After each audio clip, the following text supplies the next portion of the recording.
to open this council meeting. Just lost my words. And recognize that we are gathering on the unceded traditional territory of the Comox First Nation, the traditional keepers of this land. Could I have a motion to approve the agenda with the inclusion of late item 7.7? So moved. Second. Thank you. All in favor? Thank you. And I'll also just mention that Councillor Sullivan is not well and is not going to make the meeting. Okay, minutes. Anybody want to move adoption? I'll move the adoption of the regular council meeting minutes from March 13th, the committee of the whole minutes from March 14th and 15th, and the special council meeting from March 17th. Second. Thank you. All in favor? Thank you. And our first delegation, our only delegation is cycling route to Courtenay. Debbie Bowman and Spencer Capello, come on up. You can both sit at the table if you like. And you're welcome to sit or stand, Spencer, whatever you like. I'll just stand. Just make sure a mic is capturing your voice for the YouTube watchers. I'll sit. Shall I go ahead?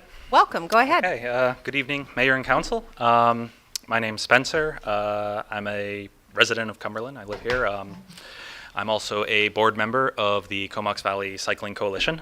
I'm joined here by Debbie Bowman, who also is a resident and is the president of the Comox Valley Rotary Club.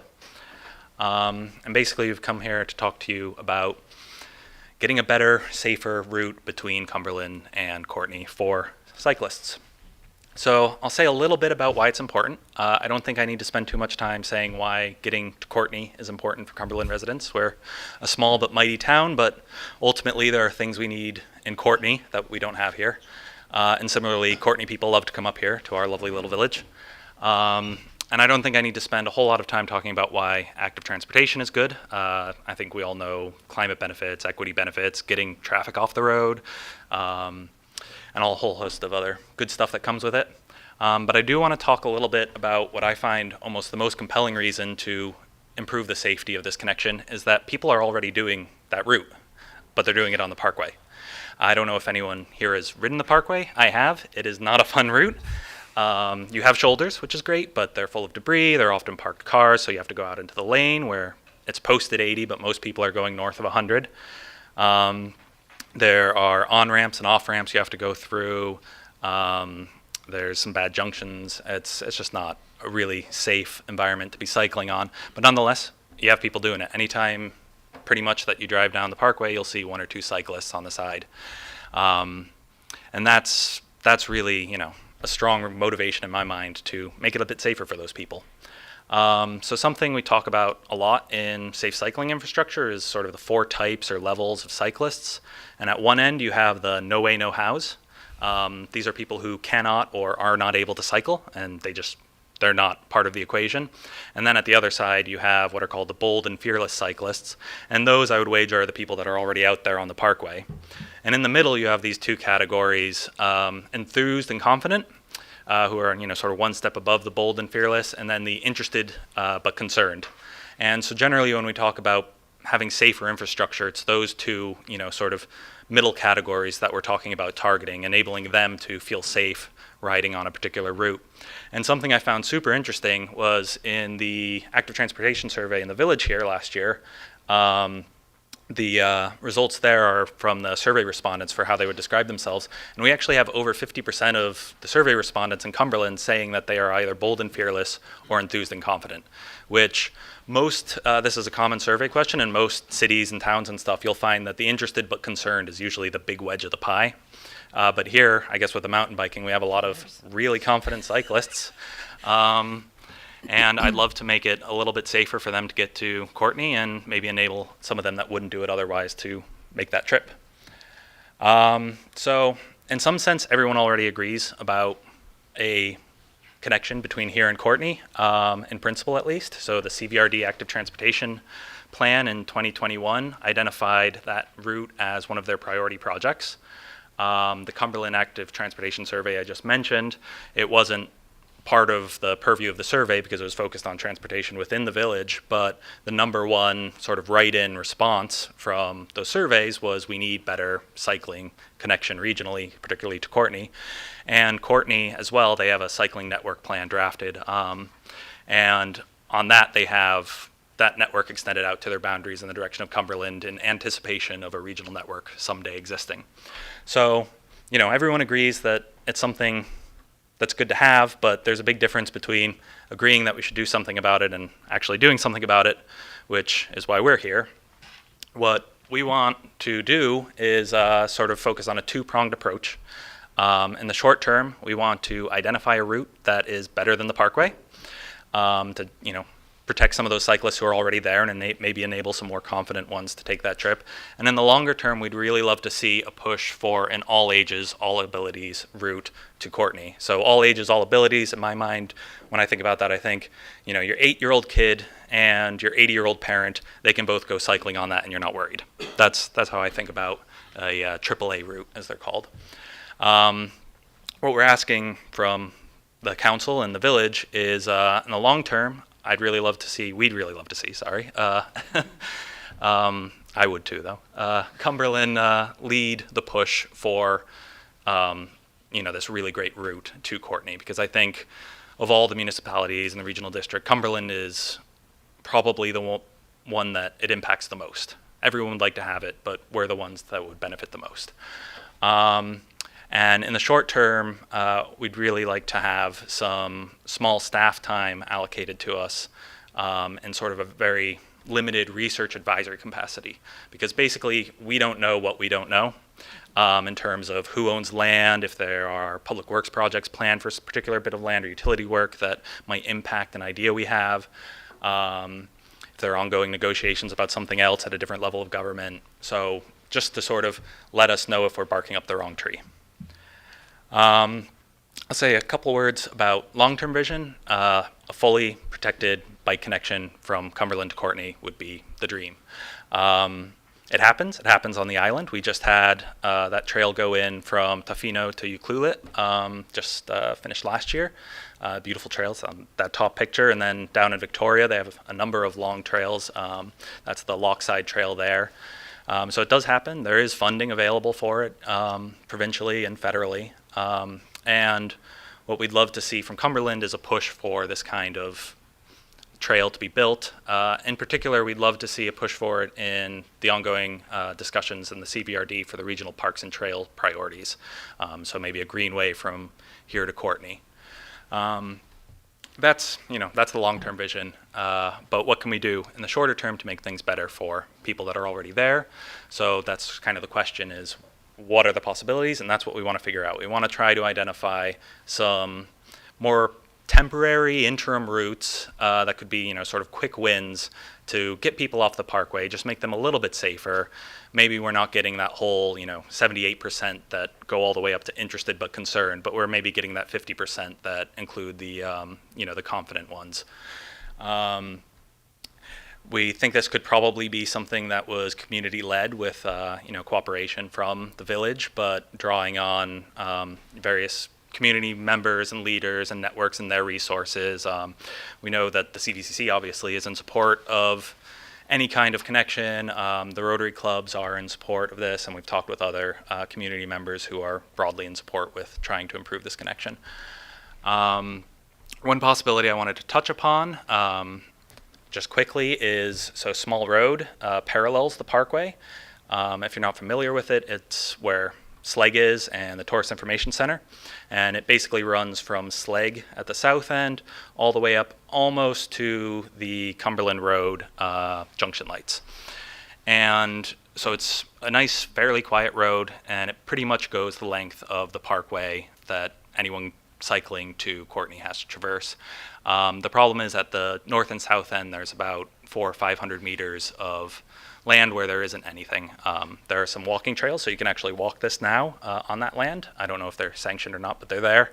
And there is actually a village right-of-way on the southern side, so there is some village-owned land connecting up to Royston Road there. So this is not necessarily the plan we're bringing to you, but this is maybe the strongest contender that we've found so far, and sort of an idea of what we're considering is something we could look at. So yeah, that's pretty much it. Thank you a lot for your time, and I'm open to any questions. Thanks so much, Spencer. Questions? Go ahead, Councillor Cutler. So I have ridden both the Parkway and Royston Road, and I actually felt less safe on Royston Road than I did on the Parkway, but neither one feel very good to be recycling on. So I agree that we do need a safe route, and I think it's been discussed quite a bit at the regional level. And as you mentioned, we do have the new regional park service, and sort of greenways was one of the things that kept coming up as possible acquisition. But Mayor Brown is the appointee on that, and they will be discussing the terms of reference and what sort of land to prioritize and in the coming months. So stay tuned for that. I do like the proposal. I think we've talked about that before, connecting Small Road. And I think that was already brought up in our strategic planning, but I'm not sure where it's at. So that's something I guess we could ask staff. And then, of course, we have our other path that we've been looking at, but is more in the distant future, that parallels Bevan Road, goes out to Lake Trail, and then down. So I think there's a few different options, but probably the one that you've identified on Small Road is probably the quickest short-term option. Yeah. Yeah, that's my feeling too. The Lake Trail Road one will be great if it's finished, but it's also, a commuter is probably still going to go on the Parkway. It's a ways over there. Yeah. But that middle group that wants the safe separated path maybe would still prefer the going a bit longer down Bevan, but safer, right? So yeah. Anyone else? Yeah, just thanks for coming out and sharing all this with us. I'm totally in favor of like you say, the quick win, and trying to get something through down Small Road, even if it is a short-term project. It's better than what we have now. Great, thank you. You have my full support on this as well, so thank you. Yeah, I think we all heard both during the election and prior to it through the active transportation study how important this route is for Cumberland residents, like you say. So I appreciate the work that went into finding that alternate route. And I understand that you did look into that last 400, 500 meters, and it's on Kayat land. Yeah, I believe the north is Kayat, and the south bit, if you went off of the right of way from the village, is also Kayat there as well. Okay. So we just need that to get to the light so that people can cross the connector at that point. Right. And we heard from UROC at our committee of the whole meeting today, and they have a whole lot of trails on Kayat land, and Kayat's not answering the phone, so maybe we'll see what we can do there. But as you say, there is a temporary path as well, so there's a possibility there. Actually, I had one question. Did you explore anything that goes under the underpass by Maple Lake there, and then paralleling the highway, which would assumedly have some kind of a right-of-way next to the highway, and then out that way, or? So I've gone any way you can get over the 19. I've tried just to see what it's like when I was first thinking about this, and that Maple Lake underpass. That would be really interesting for, like, the long-term vision. Building something short-term, like, that's a long stretch. In terms of using the right-of-way, I believe that right-of-way is owned by MOTI, which is they're harder to negotiate with, I think, just being, provincial level. There's the Ministry of Transportation. I know, but they like the cars. It's kind of their job. I mean, the nice thing about the small road proposal as well is both the north and south end, although it goes into CVRD land, they are actually within village boundaries. Yeah. So, and there's kind of one governmental layer to deal with. If you talk about basically any other way you slice it, you're dealing with 3 or 4 different jurisdictions and Yeah. organizations. Okay. Thank you. Thank you so much. Thank you. Okay, can we have a recommendation to receive that delegation, please? So moved. Thank you. Second. Seconder, Councillor Barecki, all in favor? Thank you. And now we have Coal Valley Estates speed controls and water management.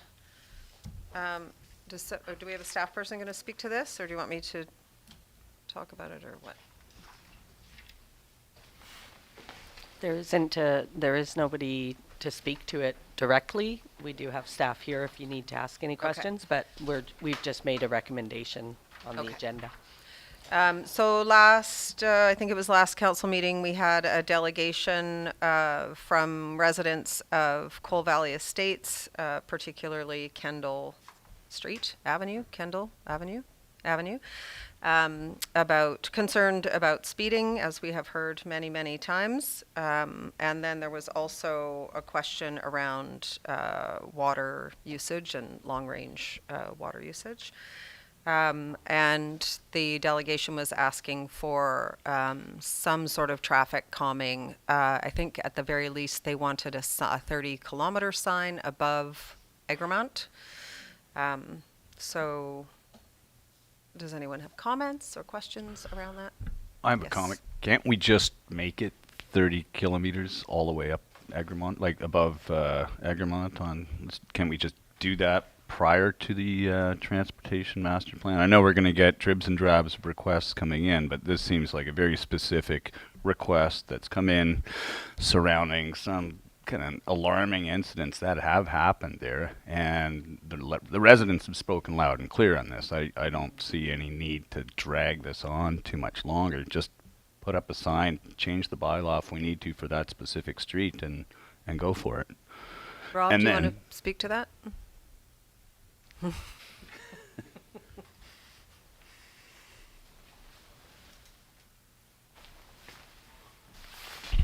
So right now we have a 30-kilometer at the bottom of Kendall.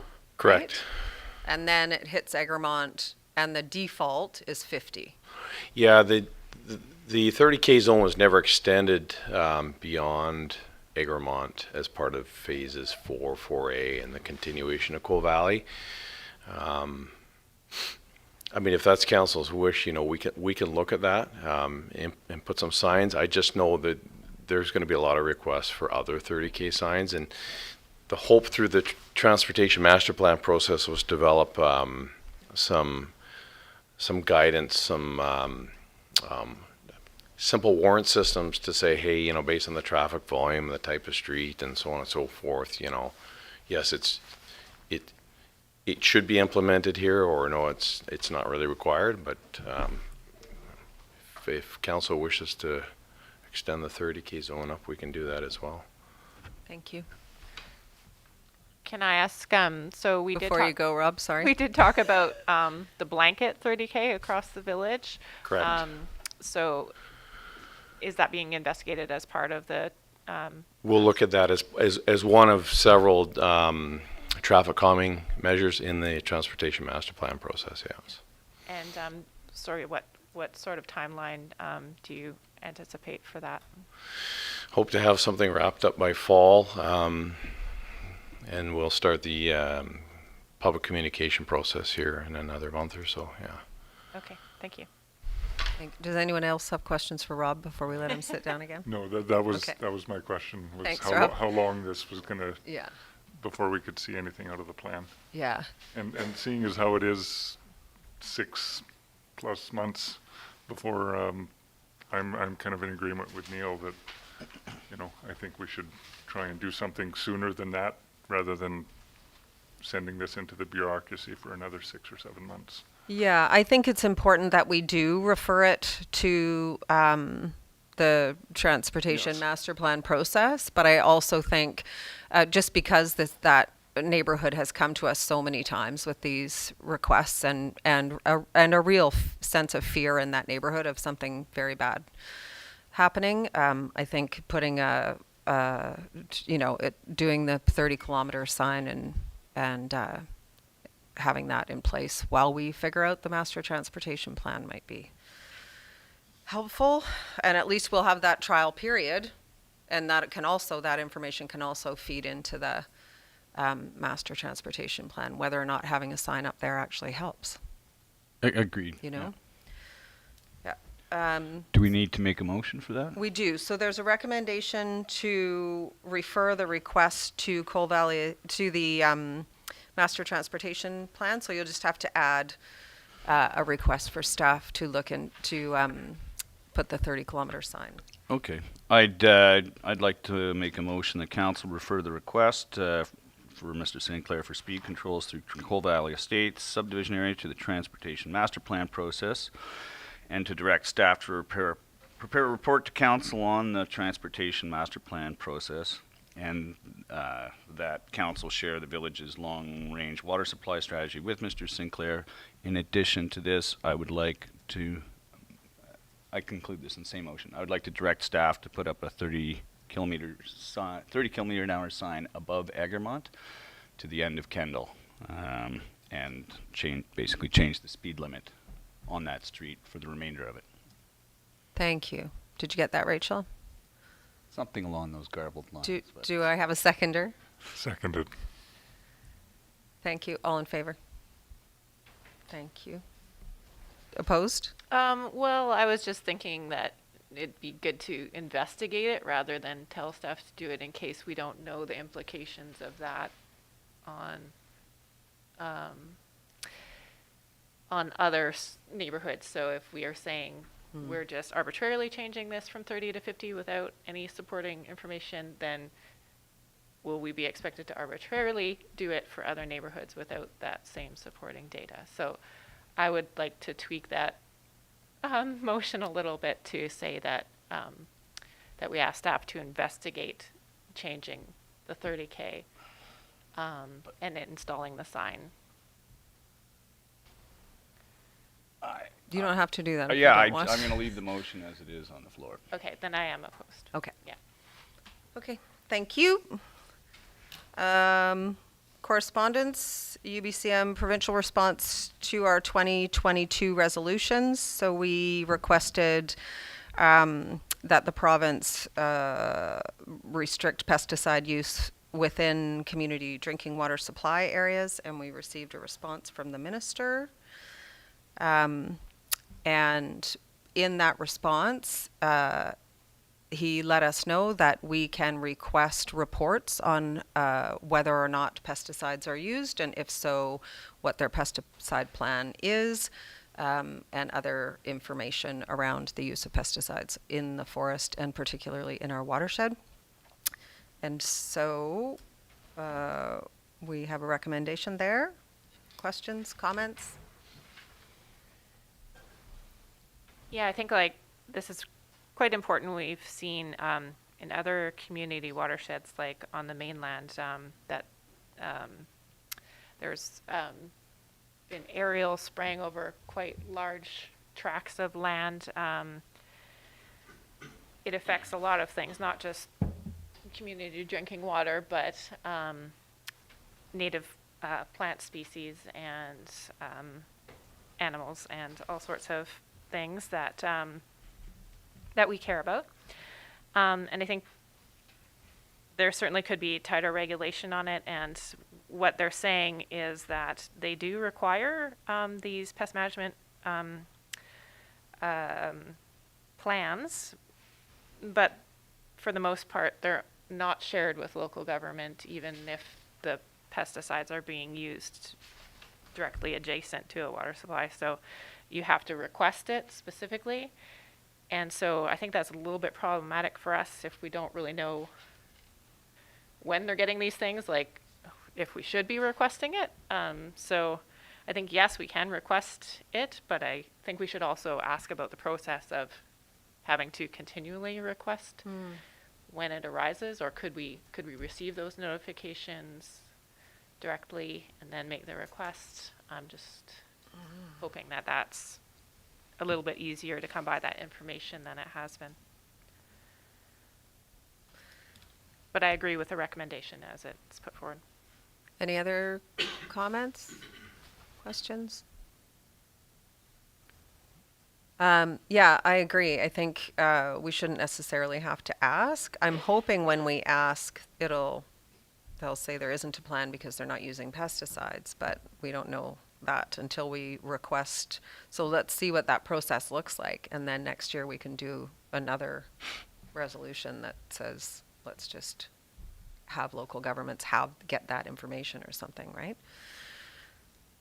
Yeah, I think the response that I've received before is like they use glyphosate, which is used in agriculture, which ends up in human consumption a lot of the time anyway.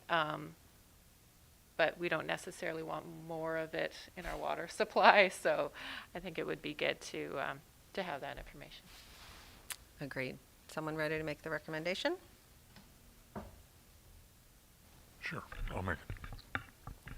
Where am I? That council submit a request to the Ministry of Environment and Climate Change Strategy for a copy of any pesticide management plans for the Perseverance watershed and any associated annual use reports required by the Integrated Pest Management Regulation. And a seconder? Second. Thank you, Councillor. All in favor? Thank you. Okay, Development Variance Permit 2725 Maryport Avenue.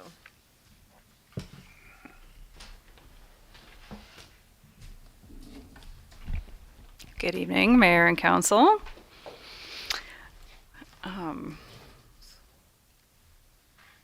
Oh yeah, sorry, I'm still not used to not having to receive the report. I haven't been here much since the change.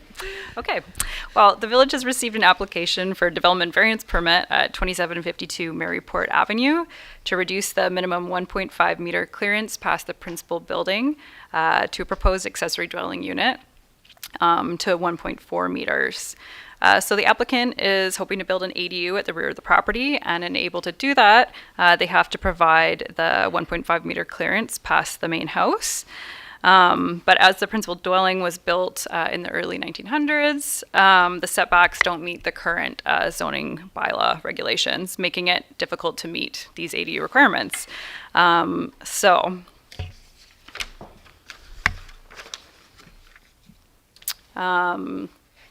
A site visit was conducted by the deputy fire chief, and it was determined that reducing the width from 1.5 to 1.4 meters would not restrict emergency services' ability to access the proposed ADU. However, before a variance permit could be issued, the applicant would have to meet a few requirements as requested by the deputy fire chief that could be built into the development variance permit.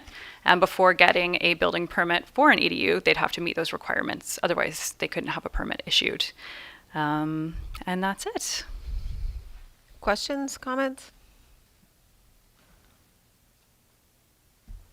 Councillor Kettler? Yeah, just I'm happy with that the fire services said it's enough room for them, and that they'll go back and check and make sure that that's all good. That satisfies my concern. Thanks. You as well? Someone want to make the motion? No, this one seems pretty straightforward to me.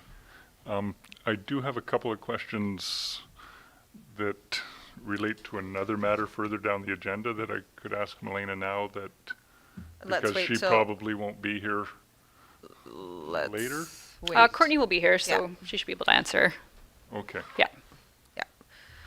So someone want to move the recommendation?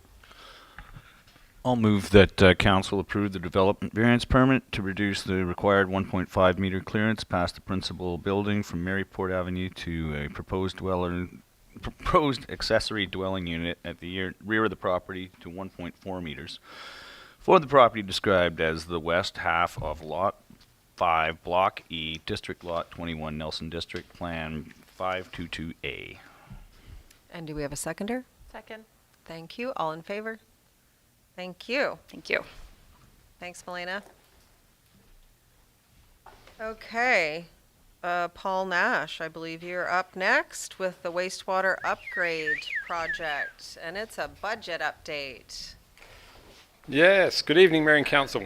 I wish I was asking for a development variance permit. That would Right? be Way easier. way easier and much more interesting. But not so. So yes, the budget update. Wish I could be the bearer of good news, but of course it's not so good at the moment as we carry on with finalising our design. The projections for our project costs are going up. It doesn't mean we've run over the budget yet, but it's looking like we are going to, which is very unfortunate. So for my my report here, Phase 1 construction budget is the obviously the focus here. The key point is table 2 there, the budget summary. We've committed, amazingly, $7.82 million already. It doesn't mean we've actually spent anything like that, but it is what we have committed to spend. And the two main line items there, equipment and construction services. So the equipment, we've pretty much ordered most of the stuff we need to buy, and then with construction services, we've ordered hardly any of it because the major tenders are yet to go out. We're getting closer, but we're still just projecting. And that projected number, forecast cost to complete for construction services, $5.24 million. It's a big number. Where we're at, as the designs get completed, we're able to do better estimating on quantities and complexity and whatever. So Maple Rinders is giving us more accurate forecasts, at least their expectations. Market fluctuations can change and things can go up or down. We hope things go down, of course, but as I say in the military, hope is not a course of action. So we have to go with what they are forecasting, and that puts us at $0.67 million over our budget if things play out exactly as they expect. But we're not there yet. So the procurement timing, as we look at what they expect to spend, so table 3 there in my report, between now and the end of July, effectively we plan to commit to almost everything that needs to be done on Phase 1. So that is 4 months away, but between now and then we expect to go over the budget. So today is really to flag that that's the direction we're heading. Where we cross the line, it depends on exactly how things go, but my chart there is our current best estimates. It shows us crossing the line between May and June of our contingency, and then the budget between June and July. But the timing's important because the idea was we obviously can't commit the village to more than what the budget is, but really when our commitments are heading into contingency territory, was the intention we would come back to council about a budget increase. But with large expected tenders like 2.6 million, 06 million for civil, we could obviously go past both in one go. So that's the reason why I'm here today, is to say this is coming. I get to do a little bit of a cop-out because I can hand it over to Annie and say, right, wasn't watching. Where the money comes from is your problem. That's a gross oversimplification. But anyway, the intention here is this is the direction we're heading. We have a little bit of time to work out how we want to handle it. But we do expect an approval is going to be needed. So that's the budget summary. In terms of schedule there in my report, it's slipped back, of course. That's unfortunate. We expect we'll be doing construction start in May and commissioning Q1 of next year. Some things will happen earlier, but some things actually can't happen until then. So it'll be a compressed construction, but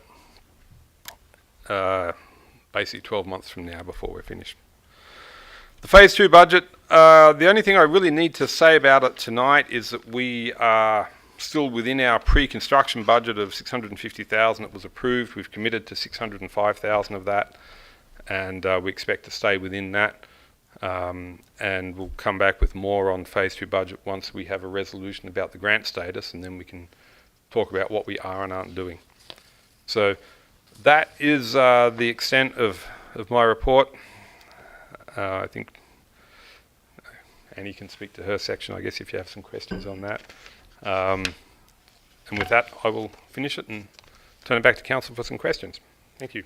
Thank you very much. I'm not going to say we expected it, but we kind of expected it. So here we are. Questions? I just had kind of a financial matter question. Depending on the status of the phase 2 grant, can we use any of that to cover the shortfall from phase 1, or are they completely separate? Obviously, there'll be modifications to the final product if we do. They are completely separate. One of the things, there's some overlap in the works, and we're being very careful as we go forward here to identify what is related to phase 2 and what isn't. So part of that civil tender package, the 2.06 million, some of that work is in fact related to phase 2.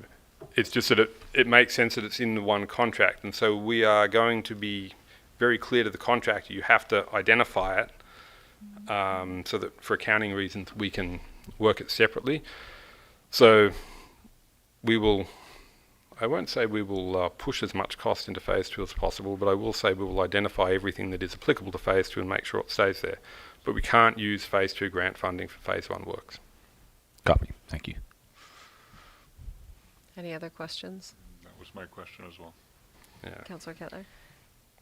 I appreciate having, some numbers put to the overage, and you've laid it out pretty good specifically about where it's fitting into design, construction, equipment, all those kind of things. So I feel, even though $670,000 is a lot, I still feel more comfortable having that number than it just being a black box, which it kind of felt like it was before. So I appreciate you bringing that to us and bringing it ahead of an actual requested budget increase, so that we do have a little bit of lead time to sort of talk about and think about where that money will be coming from. So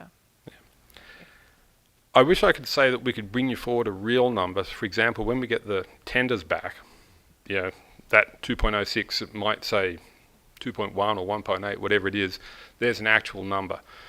But we can't wait until then, because once we have the bids in, we need to be able to award and move forward. So we can't wait for certainty, because then the budget amendment process in itself delays things, which brings in other costs. So we have to keep on projecting, but obviously as we move forward, the accuracy of what's actually happening gets better. Like I say, we'd like to finish it where we don't touch that contingency, but we can't guarantee that, and we don't know till the end of the project. yeah, and those like a Class D estimate is what, like almost 50% plus or minus or something like that? For contingency? No, just Class D estimates Oh, of right. a project that For the whole thing, yeah. can be Depending on who you ask, yes. Regrettably, there's several different versions of definitions of the funding rules, but using what is the federal government's ones for grant funding, yes, you're at 40 to 50%. And that's really what we prepared now 6 years ago for our LWMP, and what we based our original $9.7 million on. So we're not doing too bad, but I guess if you stripped out inflation, I'm not sure how you would, but anyway, we're probably pushing close to that 40% envelope from that original Yeah. estimate. Thanks. Yeah. Thank you so much. It really is. It's not good news, but it's very good to have the news, if that makes sense. So thank you for that and your continued dedication to keeping us informed about what's happening with this. It's much appreciated. Rob and Annie, do you have anything you want to add, or no? Just we'll have to find the money somewhere. Great. Okay. Thank you all. Continue this discussion later. Yeah. We'll take it outside. Thanks, Paul.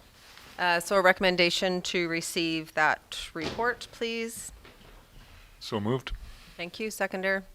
Second? Thank you. All in favor? And that's done. Cumberland Lake Park 10-year operations agreement. Tyler, Kevin? Good evening, Mayor and Council.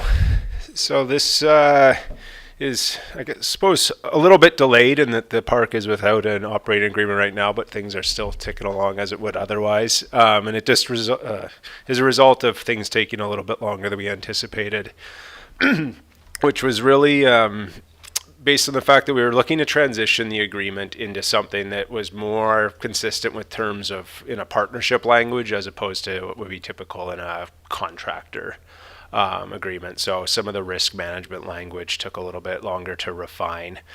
Other than that, it's consistent with everything that council has seen recently, including the master plan update that was presented to council in the fall, which this agreement is largely built on in terms of what we're trying to achieve in the park over the 10-year proposed term. So there's several projects, and as always, lots going on out there, but this provides us a roadmap on how to get there.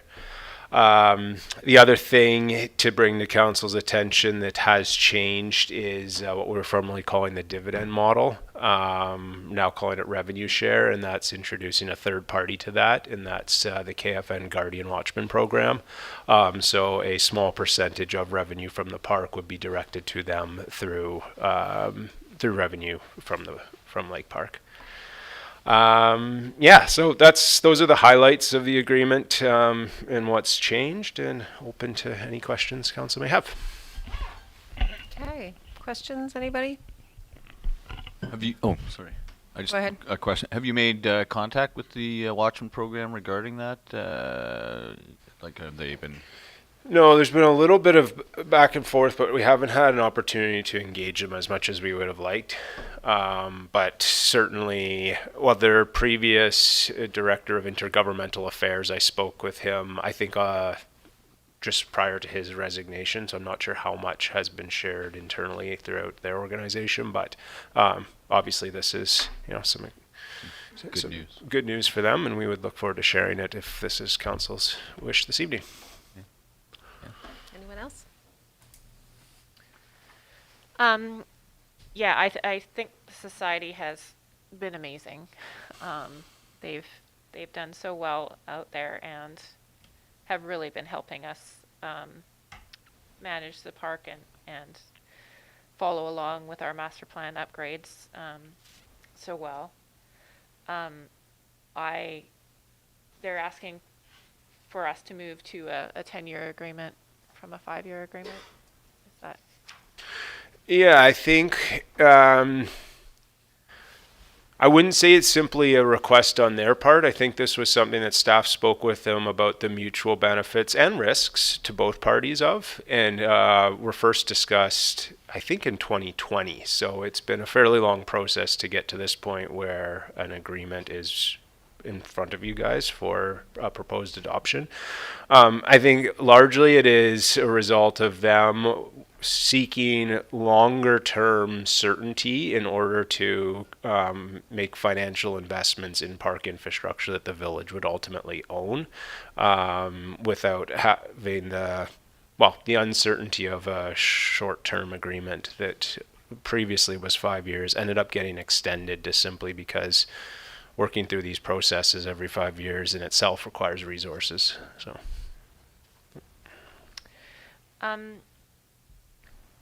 Yeah, and that's great. And I think that they're taking on some rather complex things, I guess, in overseeing the dock and the issues that we have with that.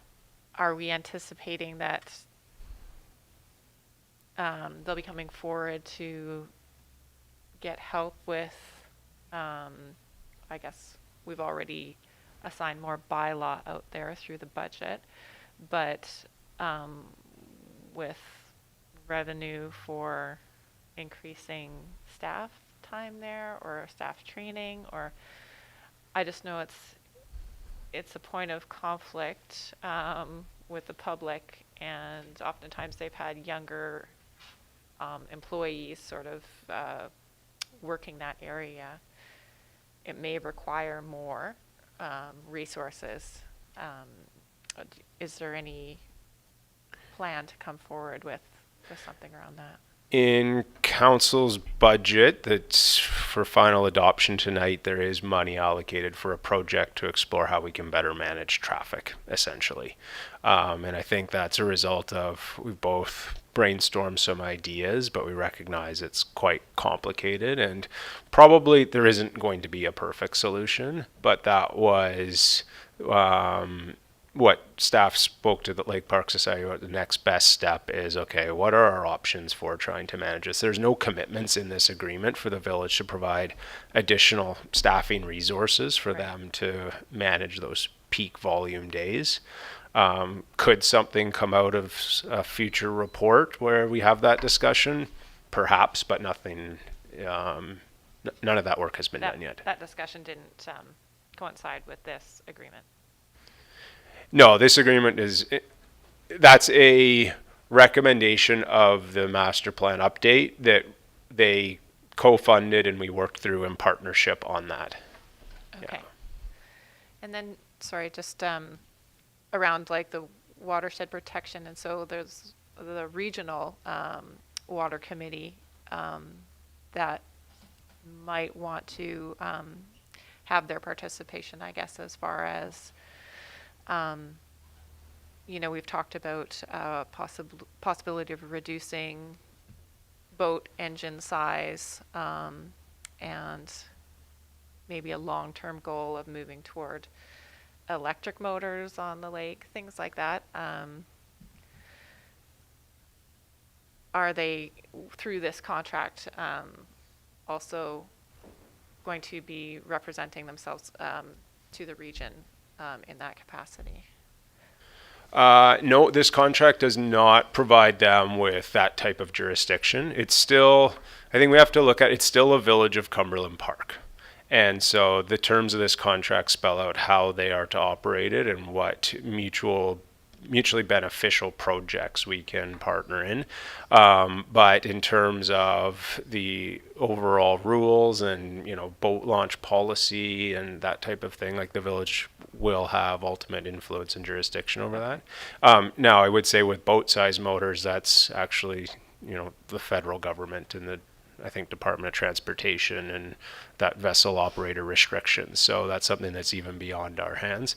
In terms of the CVRD's Watershed Protection Plan, the Watershed Advisory Group is something that staff sit on, and Lake Park Society has been invited, I think, on a kind of an agenda case-by-case basis to sit in, and I think they're recognized as, call it an influencer out at the lake, but at the end of the day, it is a village of Cumberland Park. Yeah. Okay, but they have been included in that conversation in the past. Yeah, they're actually engaged as well on the lower Perseverance lands, recognizing that their the canoe program that they have is stopping at that location. So they're actively engaged with the regional good. district. Thank you. Yeah. Thank you. Any other comments, Councillor Therrien? Just a quick one. Just on the liability section, we've indemnified each other, the village and the Lake Park Society. But has there been any discussions specifically about the sandbank at the far end of the park with staff and the Lake Park Society? I know the kids go in there and dig on that loose sandbank and... Oh, just west of the creek. Yes, just on the other side of the creek at the far end of the park. Have you guys had any discussions on that area? Only informally. Okay, It's one of these challenging ones that's like there's both natural and human triggered erosion going on. The toe of the slope is influenced by erosion based on reservoir levels. So that would be something where no direction has been given by the village to the society to take on an active management of that, as in monitoring or signing, and that's something that if it was a concern brought forward, then we would have to address through. I've had quite a few concerned people ask me about that area, and it's right. The kids dig in there, and there's a bunch of trees standing on top of the bank that It's actively eroding. It's actively And I eroding, guess, and they're helping to actively erode it yeah. on a And- day-by-day basis out there. And I think, we could look a little bit further into it. There's only so many tools available to really manage that situation, though. Yeah. I just wouldn't want to see it come down. So don't let your kids dig in that cliff, Yes, exactly. parents. Yeah. That's one of the tools. Would be a first, Yeah. would be the one first of the tool we tools. would use. We could put up signs or fences, but those are unlikely to yeah. cause a change in behavior. Okay, Unstable thank you. erosion zone. And if you're old enough to watch, don't dig in the bank. Yeah, thank you for raising that, Councillor. You're right. It is unstable. So, any other questions? Looks great. So yeah, I super just wanted to say how much I appreciate the work they're doing out there and the really great partnership we have with the Cumberland Lake Park Society and their alignment to our strategic priorities and the partnership we have now with the Guardians moving forward is I think they're doing a great job, and giving them 10 years I think saves us staff time and them time and gives them more certainty as well. And with the upgraded master park plan, I think we have a good mechanism for moving us both forward in a good way. So thank you, and thank them for all their good work out there. And we need a motion to receive that, probably. Yeah, no, that we enter into the 10-year plan, 10-year agreement. I can make a motion that council enter into the Cumberland Lake Park 2023 to 2032 operations agreement, subject to any non-substantive amendments as authorized by the Chief Administrative Officer, and direct the Mayor and Chief Administrative Officer to ratify that agreement. Second? All in favor? Thank you very much. Thank you. Thanks, Kevin. Okay, Regional Social Development Grant Service feedback.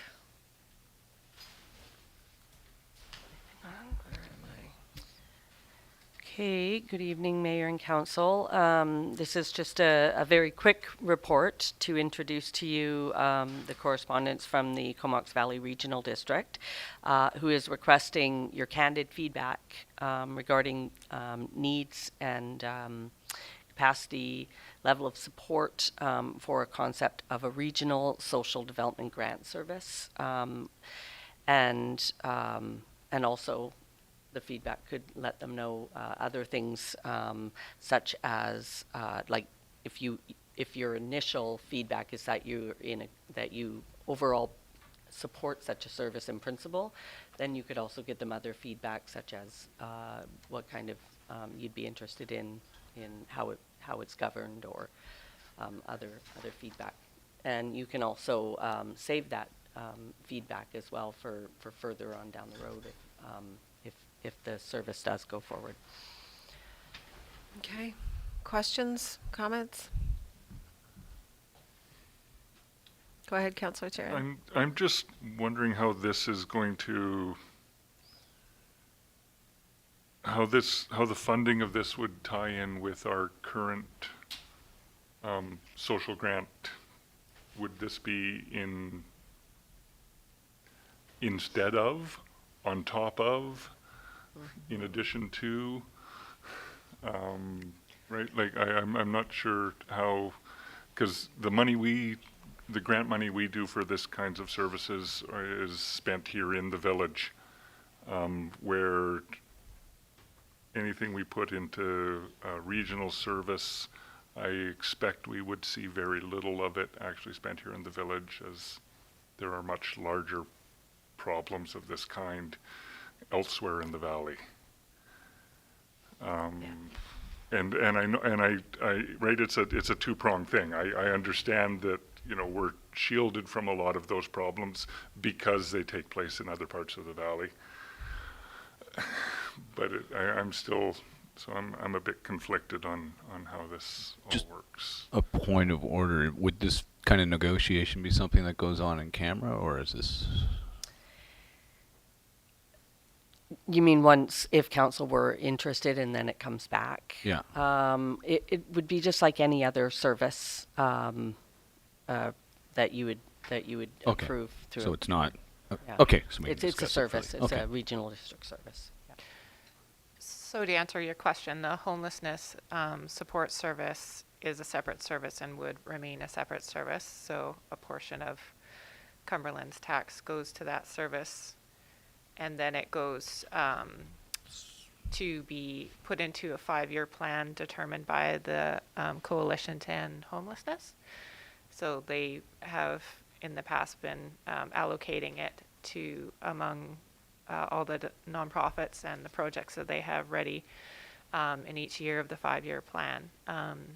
So that is a continuing service, so that will stay as it is. This is a new proposal, and even though I sent this letter to our council, so sending this letter to myself, I still have some reservations about it, just as you do, knowing that we do have our own grant service and we struggle to fund just the Cumberland grant service, and we are already contributing regionally to the homelessness support service.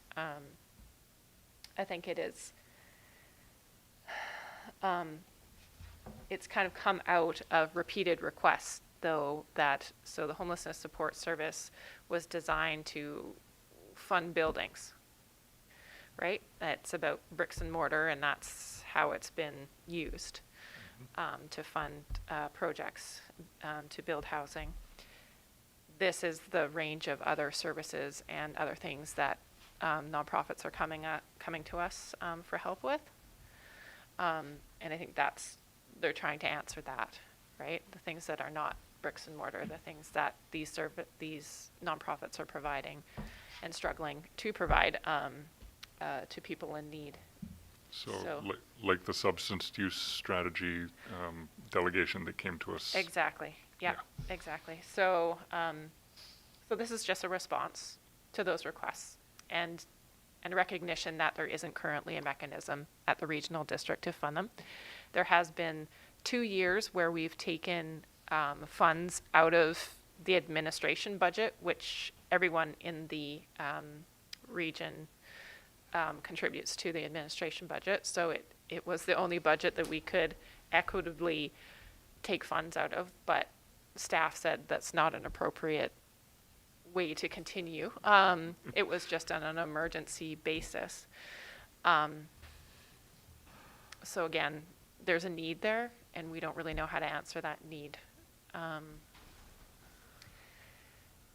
I think the proposal, they have kind of laid out like whether we do it, yes or not. That's one of the responses they're looking for. But if we did do it, would we want to have the regional board decide how to allocate those funds? Or would we want to go through another party like the Comox Valley Community Foundation? And I think Courtney already contributes to the Community Foundation as their grant program. So they don't do what we currently do with our small Cumberland grant. $1,000. Council does contribute $1,000 a year to Comox Valley Foundation. You just right, started it yes. though in 2022. Yeah. Sorry. So, but Courtney contributes, I think, their full amount of their grant program to the Community Foundation to then be allocated as well, not as they see fit, but as the parameters that they've laid out for them to distribute. So they go through the applications and do basically all the work of screening people and making sure that it fits those parameters. So that is one way that things are working for one municipality, and I guess that's why it was also part of this proposal, is that could happen regionally. We could collect those funds regionally We could also give money to the foundation and set the parameters as to how those monies should be allocated as well. So that's something that we can give them feedback or not. And then, of course, we could set the service requisition amount on that to as much or as little as we're comfortable with. And maybe that we're already giving $1,000 to the community foundation is sort of the bottom tier of that, I guess. Yeah, so happy to answer any questions if you guys have it. So if we did participate in this, then it would be a direct tax levy from the CVRD? Yeah, so we would It would show up. we would be starting a new service that all the, hopefully, right, the theory would be everybody would be participating in a new service. And it would, yes, there would be a tax requisition regionally for And that. so it would probably be an on top of then. Yes. Because I imagine we would still need to keep our grant funding. And Yeah, there's- I like our grant funding system. It stays very within the village too, and Yeah, there's something rewarding that's- about that as well. So. We do get requests outside the village, as we've seen, you know, with the substance use strategy or other things like that, that we could possibly direct there instead of our own grant program. So there are some benefits as well. Yeah, so I did, I'm also a little conflicted about this in terms of both the benefit to the village and the cost to the village. Should we be interested, I would prefer the service concept 1 and including operational funding, because that is what's challenging for most organizations in terms of funding, and not to have a maximum number of years of funding. I think if an organization needs it and they apply and they fit, they should get it. There is a note, or in the service scope, they speak to eligible organizations could be Comox Valley-based established nonprofit social service. I'm not sure what they mean by established. If it just means you're a nonprofit, like a registered nonprofit, that's fine, but established organizations may or may not need more funding than emerging organizations. Organizations that are just starting up tend to need more funding or more support. Definitely a maximum on the fund so that we're not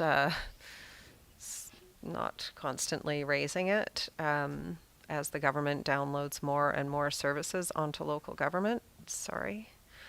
I think it would be optimal to have a third party like the coalition. I really like that model where those social service organizations collaboratively decide where the money goes, because it allows people to organize themselves in a way too that is not duplicating each other's. Like, I think there are other efficiencies in terms of service delivery, and so yeah. That's my feedback as well. I'm just, I feel similarly that that there's an awful lot going on regionally, like the Substance Use Society, like social planning, like the poverty work, the food security work.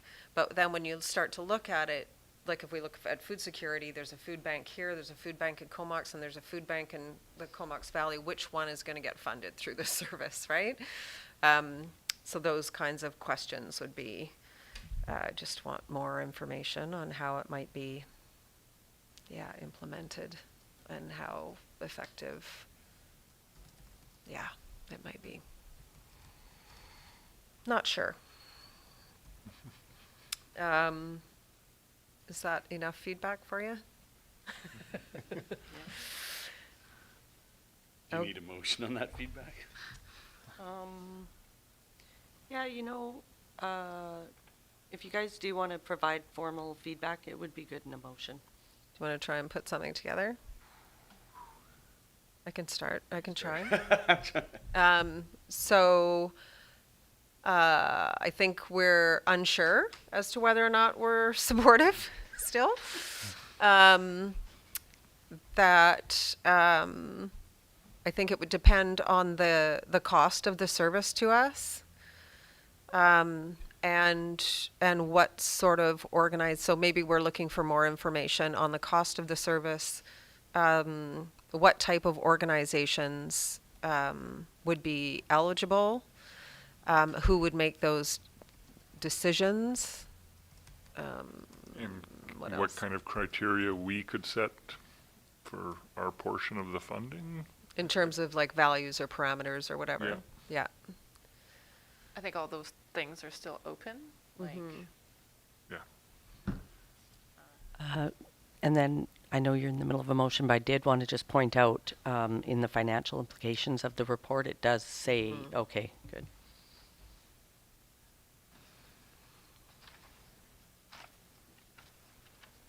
Any other? well, I think what you said, Mayor Brown, about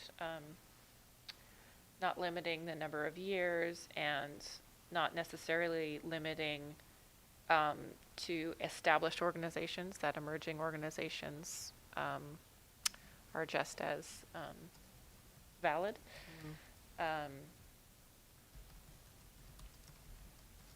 Yeah, those Yeah. 2 points, I think we're good. Yeah, and making sure that we allow for operational funding. So the, I can't remember how they separate it. Yeah, Service Concept 1, I think, is more aligned with what we're looking for. Yeah, operations rather than just single one-time one-time projects. Yeah, it's one-time projects or special events, projects, yeah. yeah. And did you mention something about a max on the fund or the? Yes, that we'd Okay. want a max on the requisition.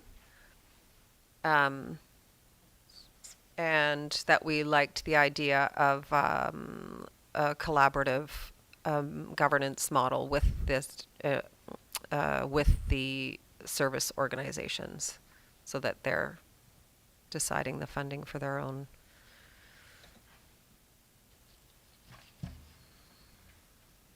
Community of service providers, I guess, is what they're doing. Yeah. Second.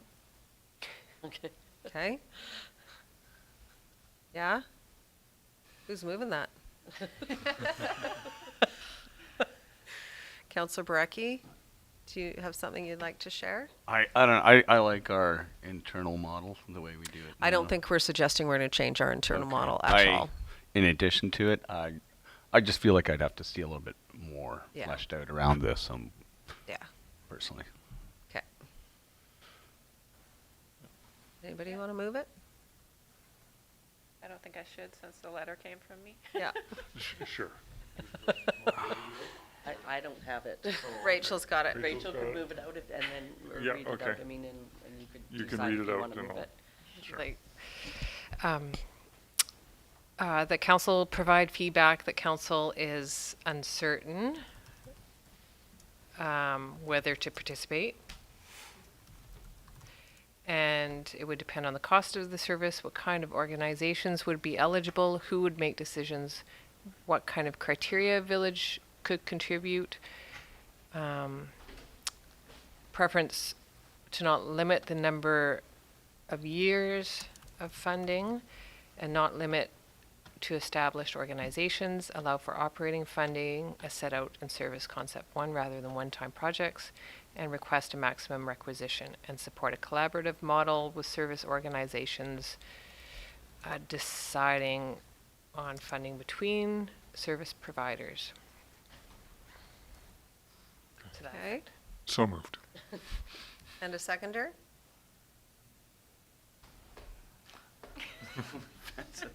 I'll second it.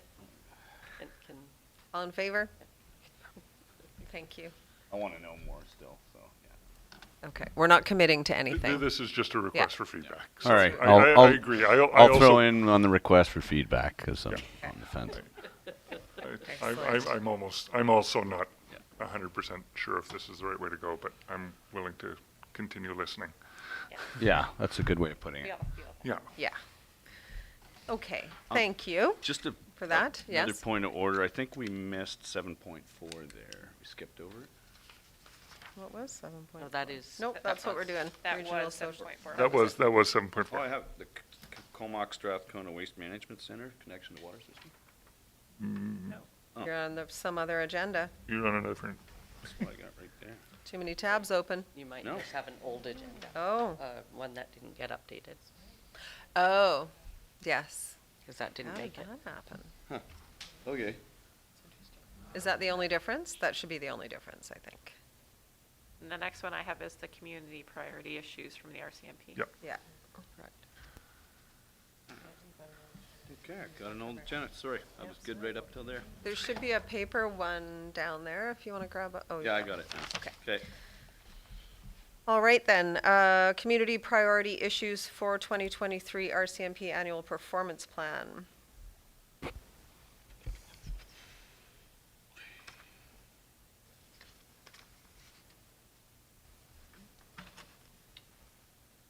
So- Oh. I'm sorry. I can speak to it if you want. Every year the RCMP comes to us and they ask us for our community priorities for their attention. In the past, we have, well, last year, and I think the previous year as well, and possibly the year before that as well, they were crime reduction, police, and community relations. We like to call that community policing, but it has been challenging to fully define what that means. Watercraft safety, traffic and road safety, including off-road vehicles, and parks and campgrounds, with a particular focus on community policing, community relations. So that's what we've done in the past. Looking for bright new ideas, or the same, or your thoughts. Can we mention? Anybody? Yeah, I don't think Inspector Kerber's really identified any gaps that we have at the moment. It seems like they're on the right track and pretty well aligned with previous council, and I think this council's the same, so. Councillor Kettler? Yeah, I liked that we asked about the community justice part, and he kind of explained how that works, and that it only applies to first offenders. So that was good to know.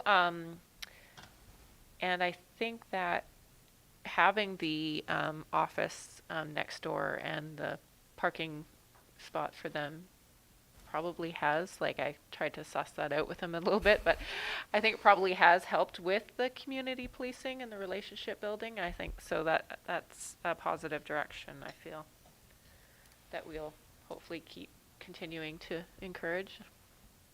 And maybe he'll get us some numbers back on sort of hours spent there. I'm not sure that he's actively collecting those, but now that we've asked the question, maybe he will look at that a little closer. Yeah.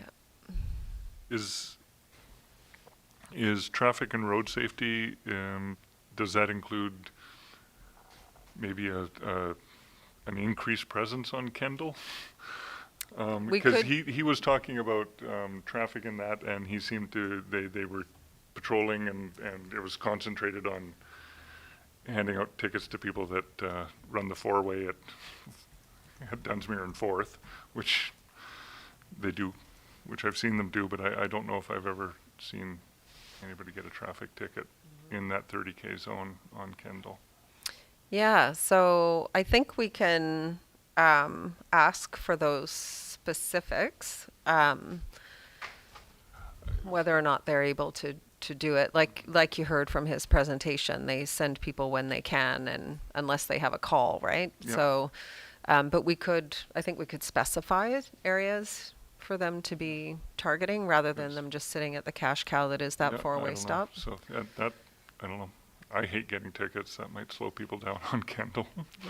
I think that they did do a speed trap there on Kendall, but I think it was more of, At the start of school times. I think it was more a response also, not just from council, but because they were getting a volume of calls from those residents, I think they responded by Okay. doing that. Yeah. Yep. Yeah, so it is important for people to call. Yeah. Yeah, and I think too, we could ask for them to track their time in the office and also potentially give us a heads up that someone's in the office. And then we could have put out a sandwich board, or somebody puts out a sandwich board that says there's a police officer in town, and then that might help facilitate more community discussions or something, just have people knowing when they're here and when they're not. It seemed to me that when they used the office, it was more of an interview room, and it wasn't actually somebody sitting in there doing work. So I'm not sure that. Well, I think that's what we'd have to ask for. Yeah, Yeah. that somebody would sit in there and work from Cumberland for the day. Yeah, Yeah. maybe. Yeah. Okay, so does someone want to try and craft the priorities motion?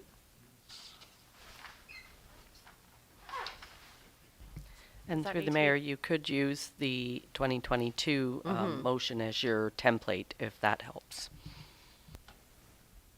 Yeah, which is on page 67 of 171 on our agenda. Hopefully it's on So yours. are we changing the priorities at all, or are we going to stay with these same priorities, and then this is just our sort of requests go in as an addition. as an addition to the priorities, and do we have to make a motion for those additional requests? I think we could work it into this, like if you read the list of the priorities, and then we could, if we wanted to track the time that they're in the office or ask them to be in the office, you could add that. Or if we want to target traffic and road safety, you could mention those. Like you could mention Kendall, or we get a lot of complaints of speeding on Camp Road as well. I don't know if there's other areas where people are, whether we want to get that specific, I don't know. I don't think so. I think this is equitable for everybody if you don't point out specific areas necessarily. They know the So problem maybe areas. what we can do is say, traffic and road safety throughout the village. I think it's implied, Yeah. Yeah, and it says What- including off-road vehicles, which is always a fun part of that. yeah. What does the including off-road vehicles section, what is that We specifically? used to have a lot of dirt bikes running around town, Quads, three-wheelers, quads, side-by-sides. unlicensed, and Yeah. not stopping at stop signs or anything. Okay. And we were told then, and I think it continues, that if there are quads, bikes, unlicensed off-road vehicles, that you need to get a description of them and then call them in right away. I think it's good from 2022. I think you just copy and paste this basically. I'm waiting for somebody to make a motion. Sorry. All right. Through the mayor, there is just that one section you probably don't need because you're inviting him to an upcoming committee at the end there, so you could Yeah, just leave that part and out. that. Sorry. You don't need that and that. All right. I'll take a crack at exactly this. I'd like to move the council request that the following items be identified as community priority issues for the 2022 RCMP 2023 RCMP annual performance plan. Crime reduction, police and community relations, watercraft safety, traffic and road safety, including off-road vehicles, and parks and campgrounds, with particular focus on community policing and community relations, and authorize Mayor Brown to approve the acknowledgement of consultation. And Thank you. Seconder? Second. Thank you. All in favor?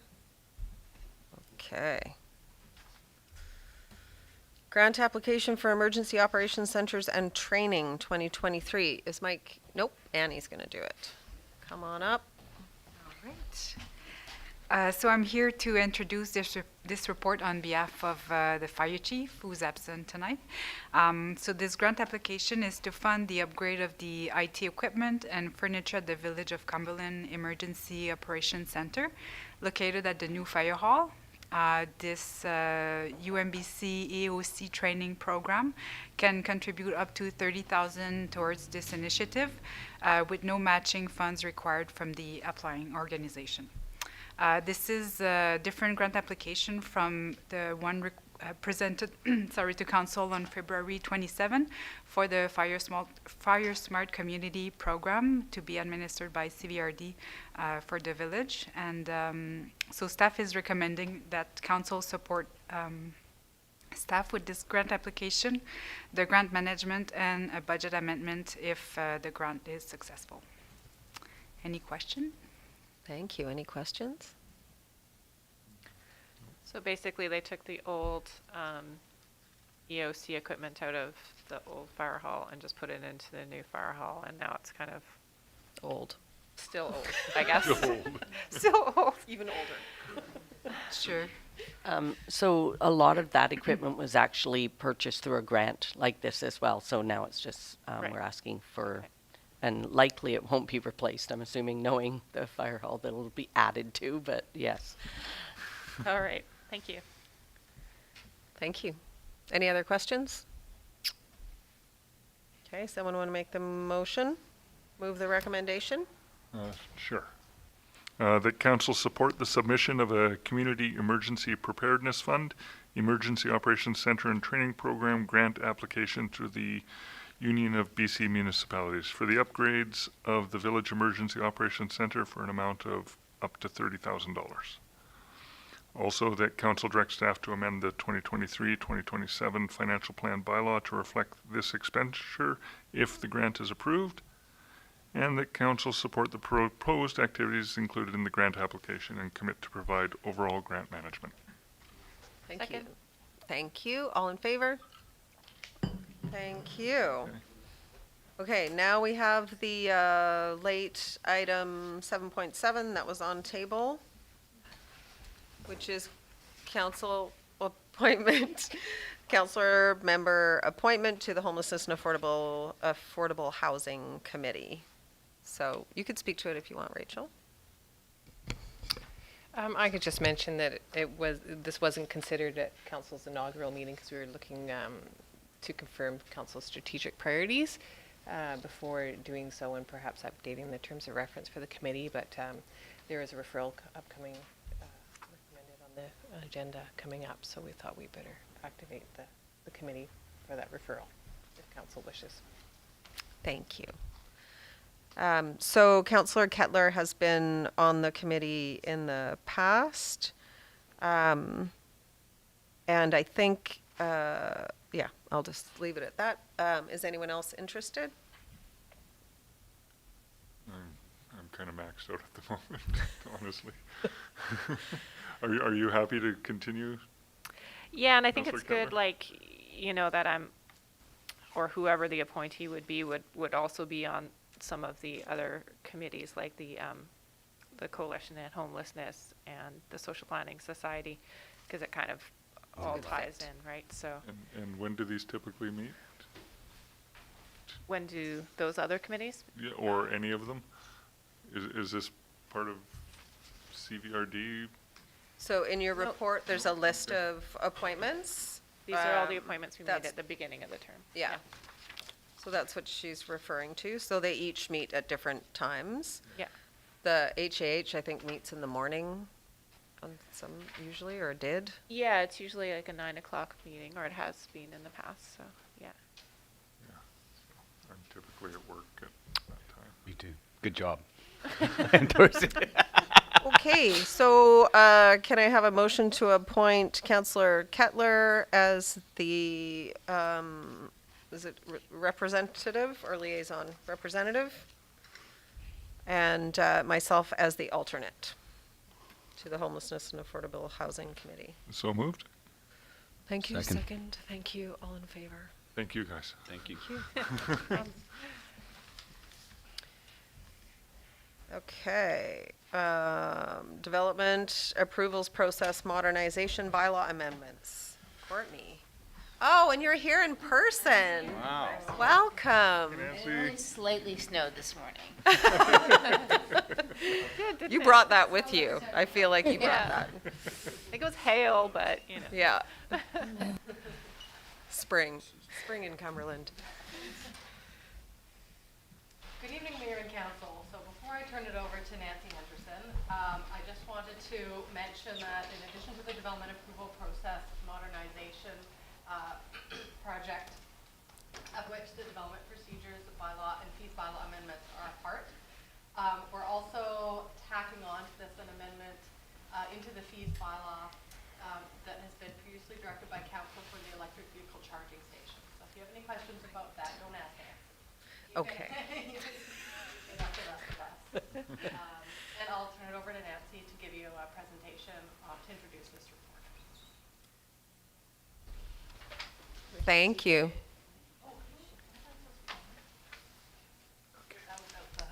Microphone.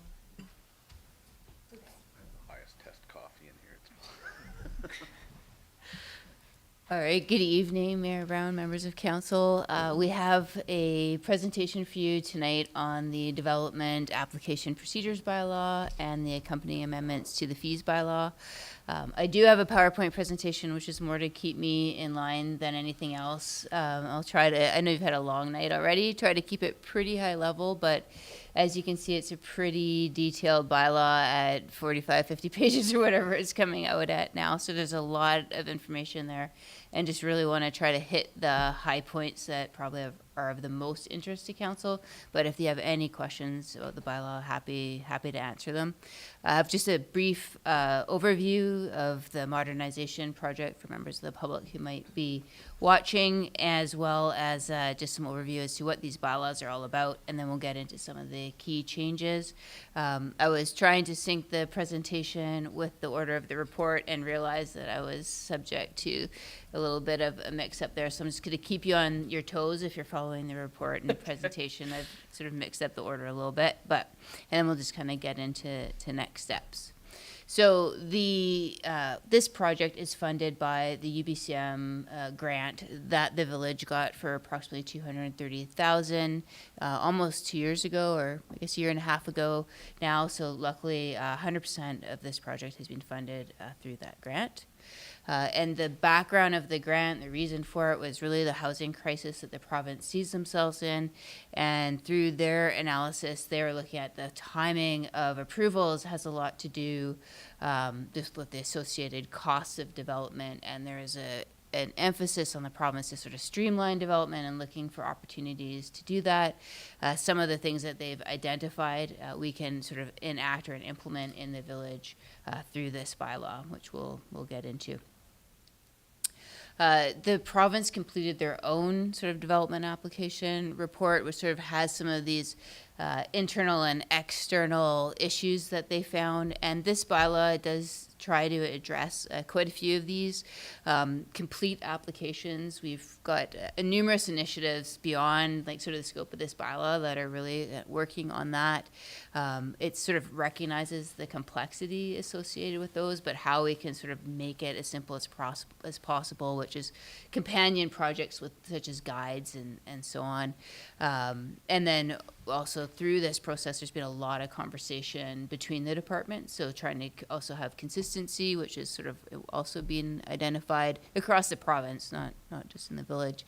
And then also ways to improve transparency of what's going on with the applications, not only with the applicant, but also with the public. And we have some sort of another project that we're just going to kind of show you a snapshot of as well. Is when the province completed the report, they also made some amendments to the Local Government Act regarding the default requirement for public hearings is no longer required for zoning applications that conform with the OCP. So this bylaw is essentially reflecting that new legislation, as well as they've now provided provisions to delegate minor development variance permit applications, which this bylaw also has some criteria and guidelines for consideration. So what is this bylaw? What we're also trying to do is sort of consolidate all the land use application stuff out there to guide these processes into one bylaw. Like right now you have a development approval information bylaw as well as a development procedures bylaw. So it's proposing to basically combine those so everything is sort of easy to reference. It also has a lot of council delegated authority within this bylaw, which sometimes is also in a separate bylaw. So just sort of making it easier for those trying to navigate this very complicated process by having one bylaw to look in. So the bylaws that are being replaced, so this development approval information bylaw 809/2005, it's quite an older bylaw, and the approach is not really being followed anymore by the district. It doesn't, or the village, it doesn't necessarily represent the village's best interest in that the development approval information is like the village, the clock goes on, and it references the CAO having to approve the terms of reference for these reports within 20 days, and then maybe a 10-day extension versus the applicant sort of providing what's needed and the village approving it. So we're kind of changing that whole approach, and that doesn't really reflect sort of what's going on, across the province either. So that's sort of a big change that you'll see in this new bylaw. And then you have the development application procedures and fee bylaw that was done in 2018. There's a lot of this 2018 bylaw that's still somewhat reflected in the proposed bylaw in front of you. But this bylaw the existing 2018 bylaw doesn't reflect all the best practices that are being recommended. So that's some of the changes that are being incorporated into the new bylaw, as well as changes in legal advice. So it is definitely being updated. And the other thing that this bylaw does is it incorporates the development application fees right into the bylaw. And we're suggesting removing that so it's easier when you want to do like an inflationary update to costs. It's like through one bylaw. You're not amending a whole bunch of different ones, which is, I think, a practice that the village is interested in following sort of gradually. So those are sort of some of the big changes. The scope of the process is really those bylaws being combined. The public information meetings and notification, which are in there. There are some amendments to that which we'll go over, as well as delegation and some of the standard stuff regarding sort of application lapses and refunds. And so the summary of the key changes, I think I've hit most of these already. And then also the criterion guidelines for that development, minor development variance permits, and also we've mentioned the fees. So I think I hit all those.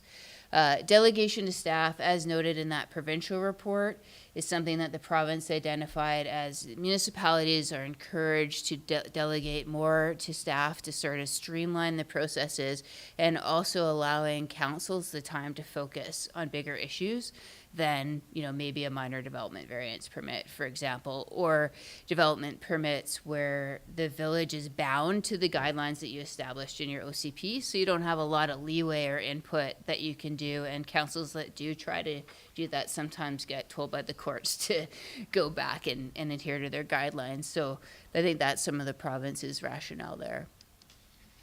So in terms of the development permits, and as mentioned, you're bound to the guidelines, meaning it's not discretionary.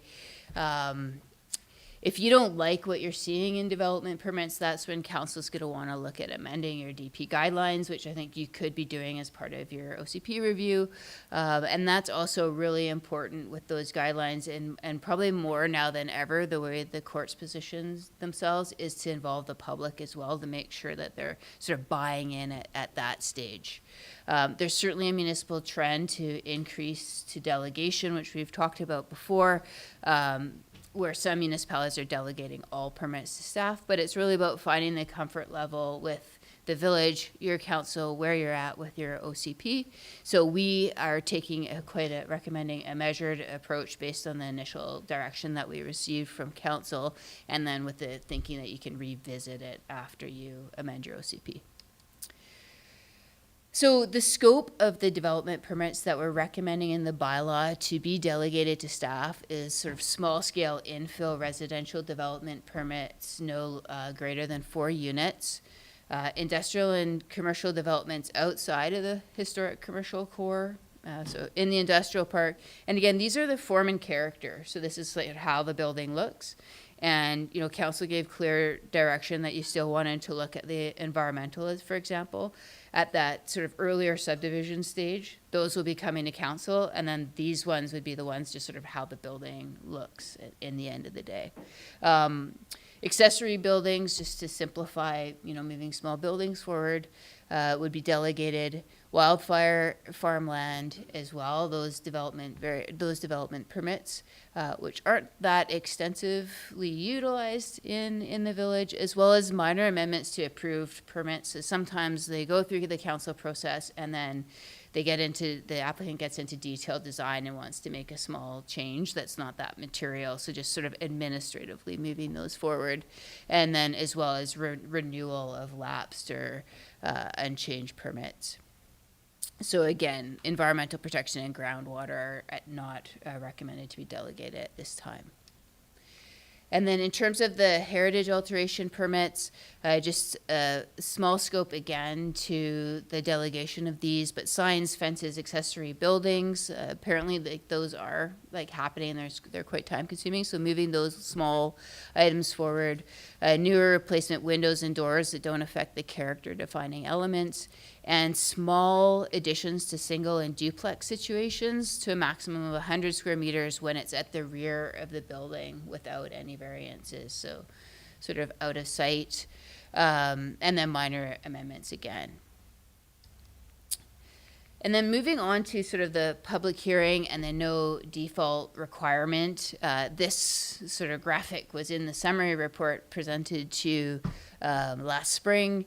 But basically, we would also have an additional step that's written right into the schedules of the bylaw that if it's an OCP amendment, staff could bring that initial report to council to get direction and keep that step in. So that would be an added step in this particular graph.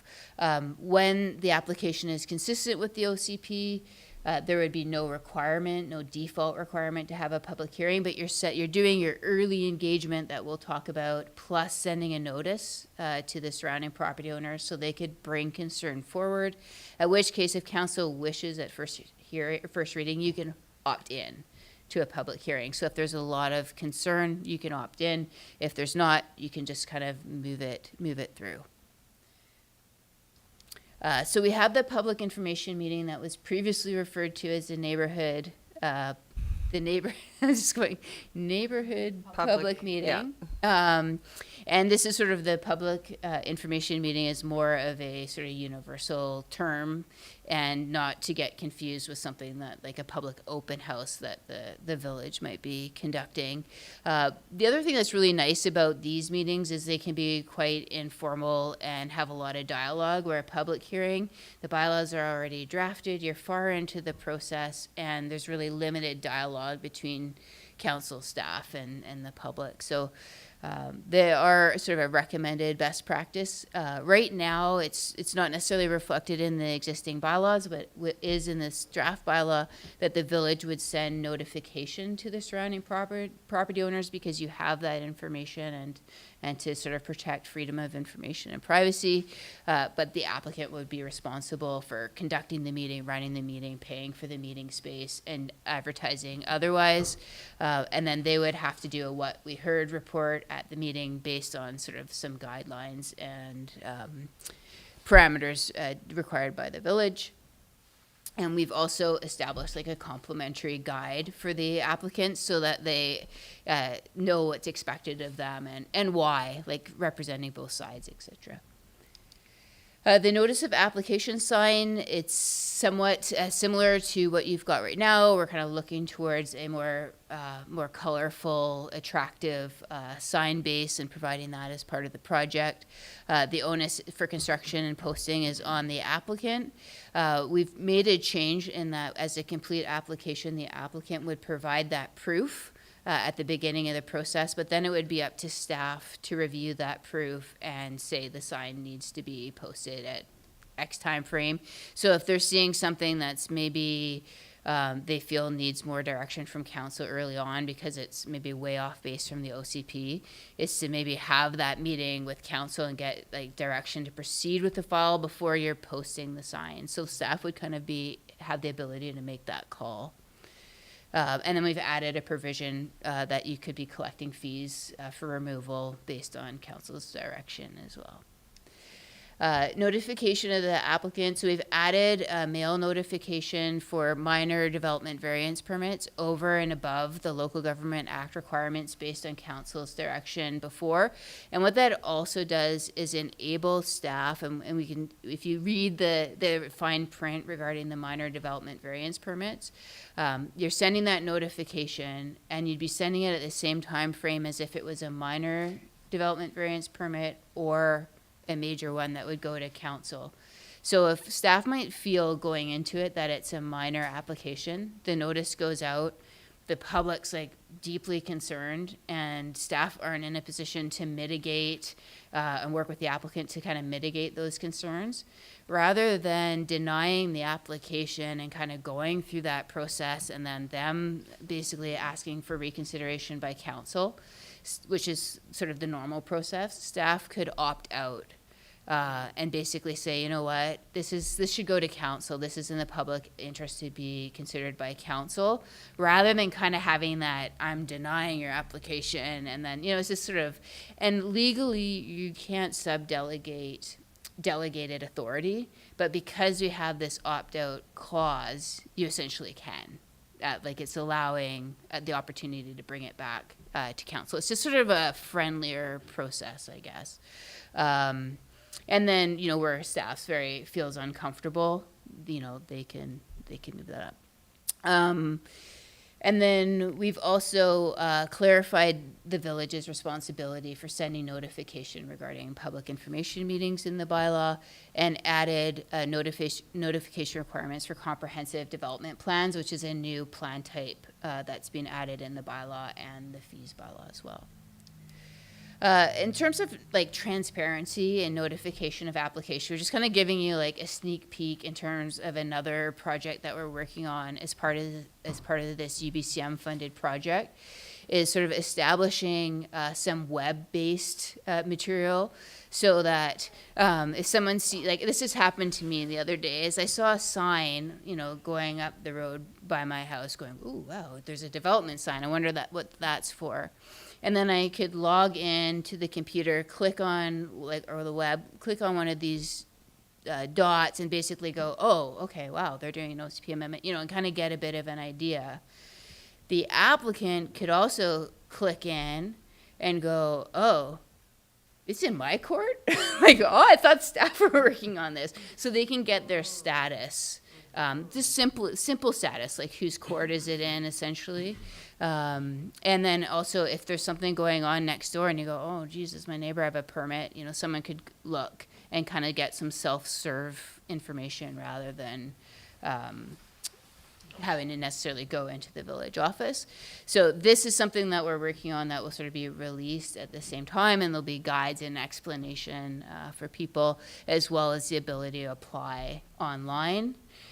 Which is also another stopgap to complete applications, because you essentially won't be able to make an application unless it's complete. And have a pre-application meeting. So this is underway as well, but it also aids a lot with transparency, and just want to kind of give council a bit of a it's in the works overview. That's very exciting. Yes. Yeah, big step. Yeah. And it will help like with tracking like the number of permits and all that stuff. So yeah, it's going to be a big step.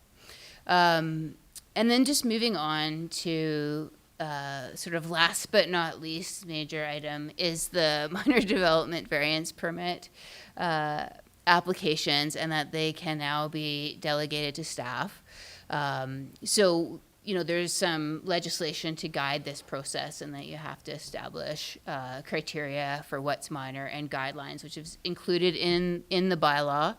And then anything that doesn't meet that minor criteria would go to council. And then there's the flexibility through the process to go, ooh, I thought this was minor and it's not, and bring it to council. And then, yeah, so basically, if staff also denies a variance application that's minor, they have the ability to have it reconsidered by council as well. So, as noted previously, the legislation does not require notification for minor development variance permits. However, in the bylaw, it is a requirement that we've added, and that's also the sort of eases and makes that whole opting out possible without having to resend notification. And then the 75 meters is just established as per your consistent with your existing regulations. And then, yeah, as noted, you know, if staff feels it's in the public interest, they can just send that right off to council. And then finally, the fees amendment bylaw. So the fees for the most part are just staying the same. They're just going from the existing development application procedures bylaw, and we're shifting them into the fees bylaw with a table. But as we went through this, we noticed there's a few gaps in the process, and we didn't want to make a lot of changes because that wasn't really the intent of the scope of the project. But we saw some gaps that we thought we should take the opportunity to fill. One was the liquor and cannabis regulations branch referrals, and that sort of changed somewhat over time, and it can be quite costly, so we just increased that fee associated. It's currently $500. Just, you know, the cost of advertising and so on would eat that up. The telecommunications towers that are generally the large utility companies, and there is a process associated with them, and there's currently no fee established for that. So this is sort of in line with sort of an average provincial amount at $1,500, and you know, these companies certainly have the funds to pay that fee. And then changes to a covenant or statutory right-of-way, we've sort of clarified the process for this as well in the bylaw and added a fee because there's often, you know, maybe a legal opinion and a council report that's required, and we just want to make sure that you can collect a fee for services on that. And then we've added the fee for the comprehensive development plan, which is a new process that's being initiated through this draft bylaw. And then kind of have a catch-all for things that require a council report that you didn't quite anticipate, that there would be a cost of $500. Just if that's triggered, then you can at least recoup the costs associated with that. You currently have criteria in your bylaw for the applicant paying for peer reviews. But what we're suggesting in sort of the larger applications is collecting a retainer for that, so that you're not, really worried about your invoices and making sure those are all kind of going out. You're getting the money in before the application's approved, because that happens sometimes.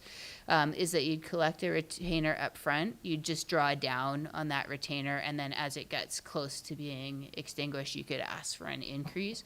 Just administratively, it's easier and also less risk. Should the village have not collected those fees prior to, say, denying an application, you might not see those funds. Can I just clarify a point on that? And we're kind of, we're changing the way we calculate the retainer from something kind of complex related to gross floor area and that sort of thing to a couple of different levels of flat rates. So this is just going to really simplify administration. Yes, and then I noted the electric vehicle charging station rate is also a change as well. And then in terms of engagement that we sort of talked about previously would be, we would provide a copy of the draft bylaws and sort of an update on the project to the industry stakeholders that were filling out the surveys and participating in this process early on, as well as posting them on the website and allowing public feedback and comment and review as well. And, any other items that council wishes to see. They're very exciting bylaws for planners, but not very exciting bylaws for most other people. So they tend not to sort of attract a lot of interest. Don't know why.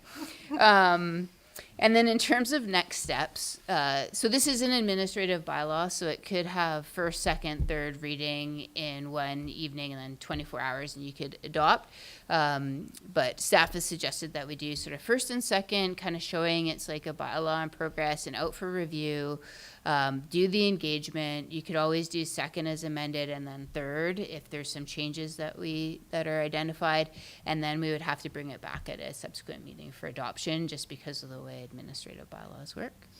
But yeah, that concludes my presentation, and happy to answer any questions you might have. Excellent. Thank you so much. That was helpful to have you go through it, because reading the bylaw itself just is a lot of information. So thank you for that clarity. Questions? Go ahead, Councillor Berkey. You know me already from. So there's a lot of good in this. Like, a lot of good. I understand a huge amount of why, and I appreciate the work you've put into this. One of the biggest things I've heard, and not just from our in-house lawyer, for one of our more vocal citizens, is people really do not like the removal of public hearings or the removal of public information. And you know, I think it comes back to the history of the village, which the OCP was absolutely overrun, and that's still heavily ingrained in people's memories here. You're not going to get a lot of buy-in from people over that. People want to become more engaged rather than less engaged. And even though it might look like delegating that to staff, if there's a major rezoning or something, that, or like a rezoning in any way, shape, or form, if I like the idea of holding a public information meeting ahead of time to gauge public opinion, or whether there's a way you can mitigate that as a proponent of a development. I think that's incredibly valuable. To default to the delegation of what essentially should still be a council's power is, it doesn't sit with me well philosophically. We have an incredibly competent staff here. What happens if staff makes the wrong call? We get someone highly inexperienced, doesn't really, something like that. We're putting into a bylaw that could set us up for failure in that particular aspect. And you know, you go away one day and we have somebody who's completely different opinions, and it's removing the public's ability to comment and be engaged on things that happen in their neighborhood. It's a delegation to bureaucratic authority, and that's going to be a major sticking point for a lot of people in this village. At least that's the way I feel. And there's another provision in there that on page 97. Any industrial or commercial development gets delegated to staff. I think it is here. What number is that? 1210. 1210. So page 98. Yeah, page 90. Okay. 99 actually. So no, the it's form not and character. 1210. That's the form and character. Oh, good grief. It was on page 90. Oh no, sorry. Yeah, sorry, no. It's 1262, I think, is the one you're referring to. Yeah. So any industrial and commercial There it is. development outside of heritage conservation area doesn't unduly impact the character. You know, I mean, those things are just delegating that to staff doesn't feel right to me. And I don't know if there's other things in there, like a delegation of all additions of 1,000 square feet. That's a lot. I mean, I've seen some really ugly things that go on behind heritage, or what you would consider a heritage corner. There's like Royston's a good example, where they stacked a couple of sea cans on top of each other, and that was an addition, right? But if people don't have the ability to speak out against that, I think we've let them down in a sense. So I don't know if you could speak to that. Sure. Through the chair, I guess first off, you did mention zoning, so there's no delegation of zoning. There's no potential legal authority to delegate zoning. That's always determined by council. Same with like establishing the DP guidelines. So this is just like, for the case of the industrial, just form and character industrial and commercial development permits. Yeah. So there's no changes of use. Basically, the guidelines are set up in your OCP. They could be in your zoning bylaw, but in your case, they're the OCP. And they're basically saying these are the guidelines. And all staff's job or council's job, whoever's making that decision can do, is basically go, does this development conform with these guidelines? And if your DP guidelines allow for shipping containers to get stacked, Yeah. council's gonna have to say yes, and staff's gonna have to say yes until you change your guidelines. But if your guidelines say no, staff can't say yes. Like, so it's basically going, the guidelines are set up, and you're just checking to make sure they work those guidelines, or they meet those guidelines. So I think if you look at the history of development permit approvals in the village in the last few years, like, it's probably quite rare, if ever, that council's changing a decision or recommendation made by staff, because you're bound by the guidelines. And if you don't like those guidelines as council, it's up to you to change them. You can't delegate that to staff.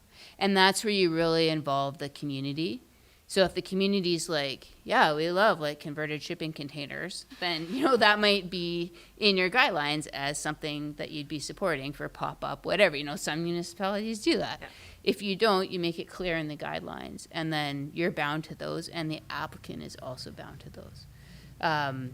So, you know, that, I mean, the public doesn't have a role in the development permit process, and legally, the courts have said, like, if you start bringing in public opinion that isn't in those guidelines, so if the guidelines say approve it, but you're bringing in public opinion to that, Yeah. and then you turn something down, the courts have ordered municipalities to enforce their decisions.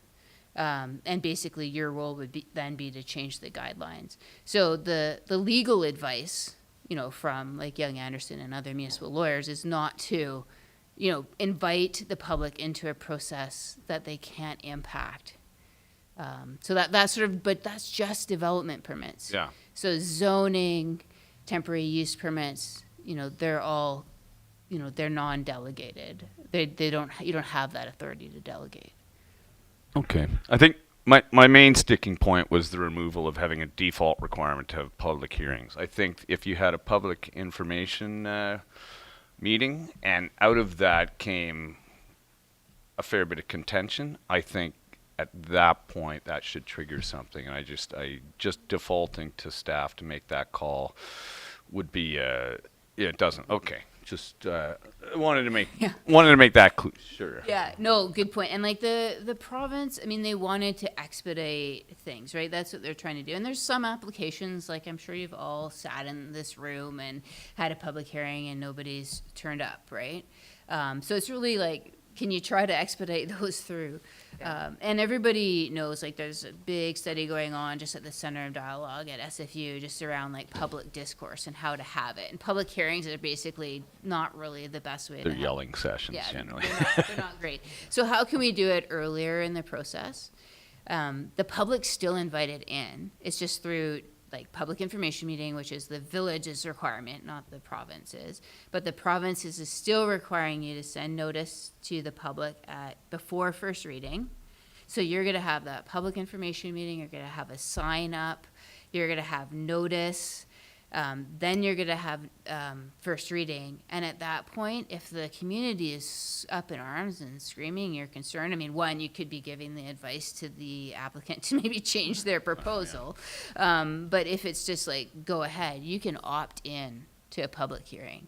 And council makes that decision. Yeah. So when we're talking about OCP, like zoning amendments that can apply with the OCP, there's no staff delegation associated with them at all. Okay, thank you for that clarification on that, because that was A long story short. Yeah, that was my takeaway from that. But okay. And So just because we're on that topic, and I have a question. So we recently had a public notice go out in the community, and I'm wondering if there's a way, or if you've built this in already in the bylaw and I didn't see it, where that notice actually clearly states what's the notice for, what's its purpose, what is the information that we're looking for from them. And I think right now the developer sends those out, but we must give them some kind of template.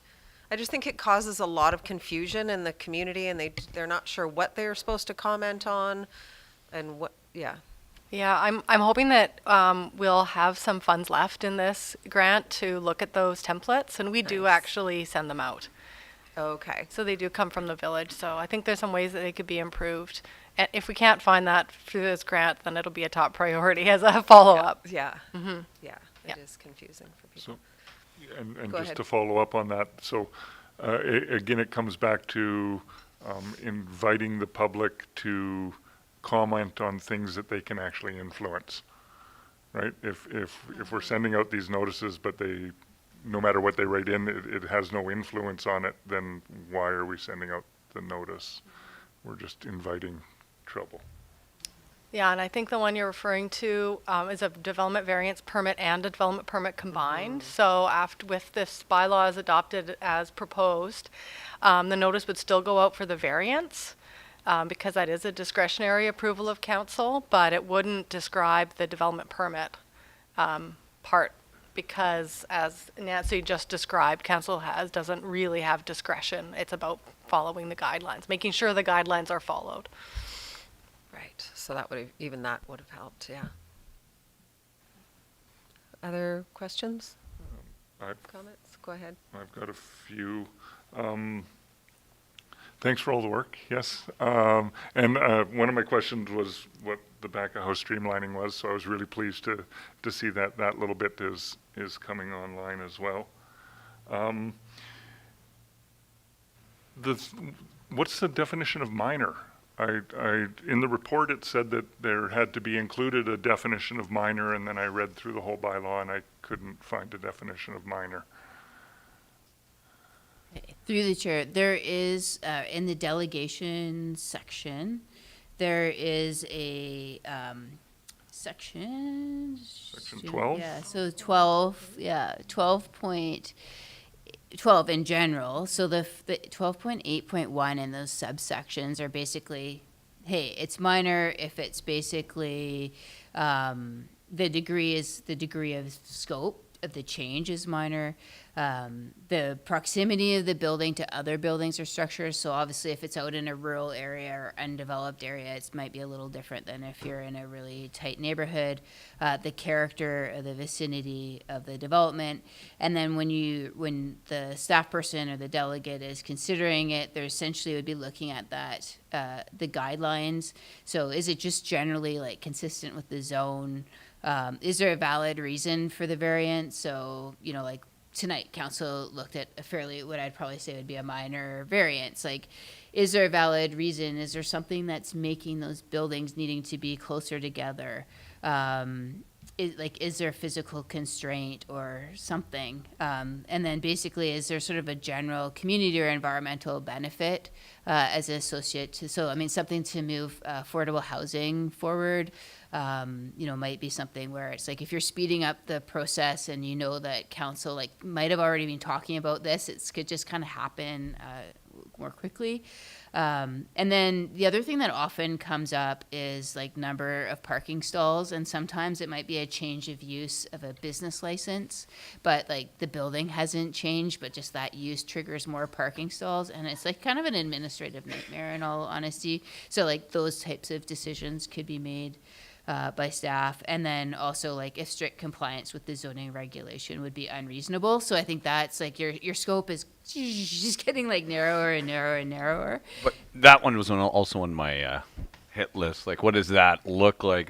That's fairly open to interpretation as well. I think some municipalities have just used 5% or 10%, and what we don't want is just basically every single zoning bylaw regulation can now be decreased by 5%, and that complies. I think it needs a stronger test than that. And I think there's a couple other things here that are worth talking about. So the other one, if the proposed variance would unduly impact the character of the streetscape or the surrounding neighborhood. So you also have notification going out to the surrounding property owners. If the surrounding properties or owners are okay with it, and Courtney's going, this is minor, this is 10 centimeters, to make this thing happen, it's minor. But then all of a sudden, if the neighborhood, they might see things that staff didn't think of, and it's like, oh, maybe you can take that into consideration and you can mitigate those concerns and everyone can be resolved. Well, it's still minor. But if staff can't mitigate those issues, I think any staff person that has delegated authority that I know would kind of go, oh, I think I want council to make this decision.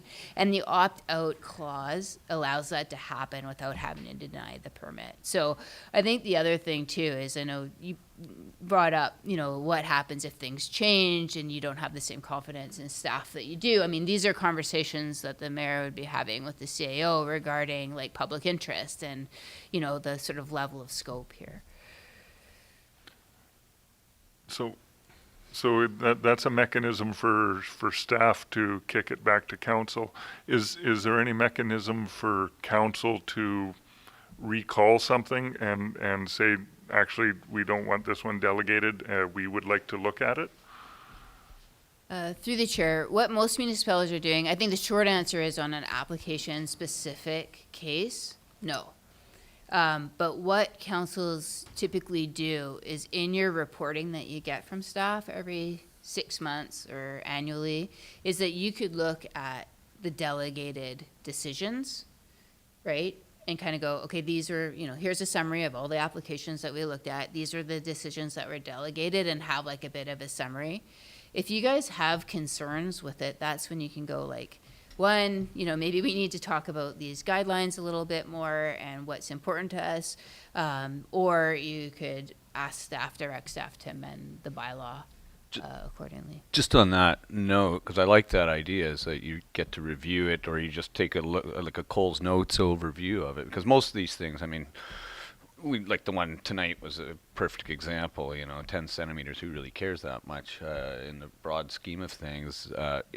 Was there a mechanism where council can just sort of peruse, or if you've seen this in other communities, where they could peruse a list of delegated decisions, and then maybe there's a 30-day cooling off period where there's a possibility of council say, not that one. We've got a lot of heat over that. We've gotten a lot of letters over that. We need to take a closer look at this without any kind of punitive damages from a developer. Or 20 something? We meet every 2 weeks at minimum, so or maximum. So through the chair, I certainly have never heard of a municipality. Once a decision is made, you have to stand by it because of the clarity and the money on the line and all those other things by the applicant. But I think the other thing that you have to realize is there's notification that's going out there. It's a fairly small community. There's communication channels, that you probably want to rely on in those types of situations. But Anything else? Go ahead. I've got more. Go ahead. So why are we doing this though? Why are we delegating? I mean, how long? This was what I was going to ask Elena. How long did it take her to prepare that small report? How long was that ADU that was being developed delayed? How much are we saving? Isn't most of the time saving going to come from the back of the house, that streamlining that you online intakes and all of that is going to be much more effective at streamlining this whole process than taking up a little bit of council time with some of these. How much time are we saving with this?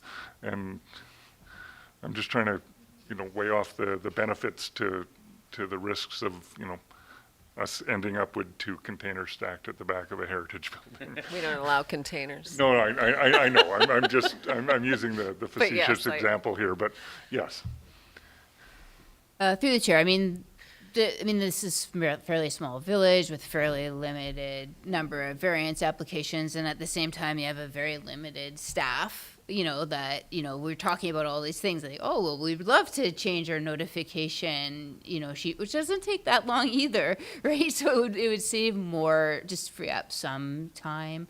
And then just even, overtime for staff at council meetings and, other things too. Like there's definitely savings, but this is not like an earth shaking, streamlining, time freeing up thing, but it definitely has an impact. And I think the province is also looking favorably on municipalities that are taking them up on their changes to legislation. And it's certainly sort of one of the recommended moves, as a result of this grant. So, yeah, I mean, I don't think it's going to be like sort of a life altering or process altering change, but I mean, every little bit does help. And so we can find efficiencies wherever we can. And a lot of times these small variances sometimes happen like after the fact, like a foundation, poured 2 centimeters off or whatever. I mean, my experience is most councils, every time they see something like that, they're like, why am I seeing this? So it would definitely avoid those situations as well. Okay. Just one more I think most of my questions have been answered along the way. One more specific one, point 1210. I didn't understand this one at all. It seems to reference itself.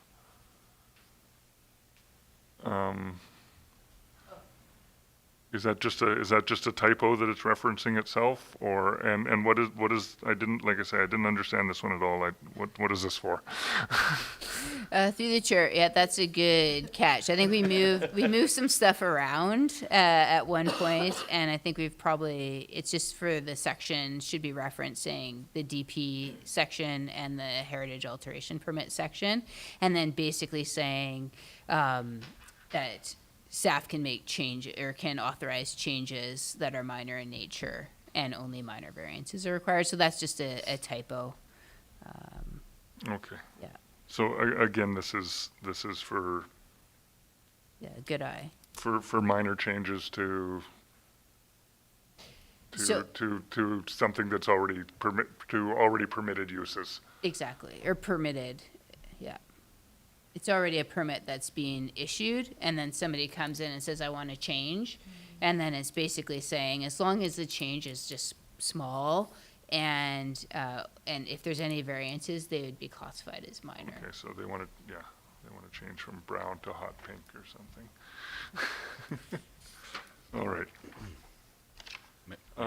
Oh, sorry. Yeah.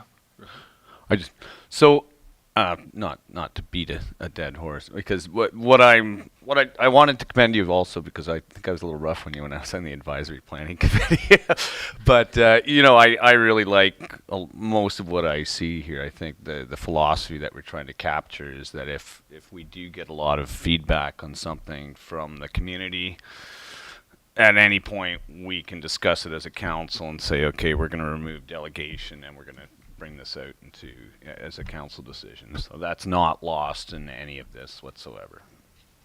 And so this is designed to take care of the 95% of the pass-throughs that you see without belaboring it in red tape. So okay. So for all you listening out there you go. Councillor Taryn, did you have more? I don't see anywhere in the recommendations to send this to the APC. Was there a reason? Is that included in the public and development industry? As part of the public industry and engagement? development engagement, should we have the APC look at this? If council wishes, we could take it to the APC. We were just sort of waiting to see if that was something that you think the APC would like to wade into. I think because they saw they've had input, but they've That's not right. seen the actual bylaw, so it might be helpful to go back and. That's right. They had a presentation and in the summer, a presentation from Nancy and reviewed the concepts of delegation and what was coming and gave some direction. But we can definitely refer these bylaws to the APC if council would like. I think we can do that on the same timeline as the consultation. So it won't slow don't- it down. Yeah. Okay, great. Any other comments? Go ahead, Councillor Kettler. You've been so quiet. Thank you. I think that we had 2 committee of the wholes that you came to, and so we have spent some considerable time on this, and I do feel like you've taken the feedback that we've given you and really included that, and and not included some things, for example, the environmental protection areas and the stormwater, and we'll wait and see, I think, how the development permits and stuff go, and if that is really providing us sort of the efficiencies that we want.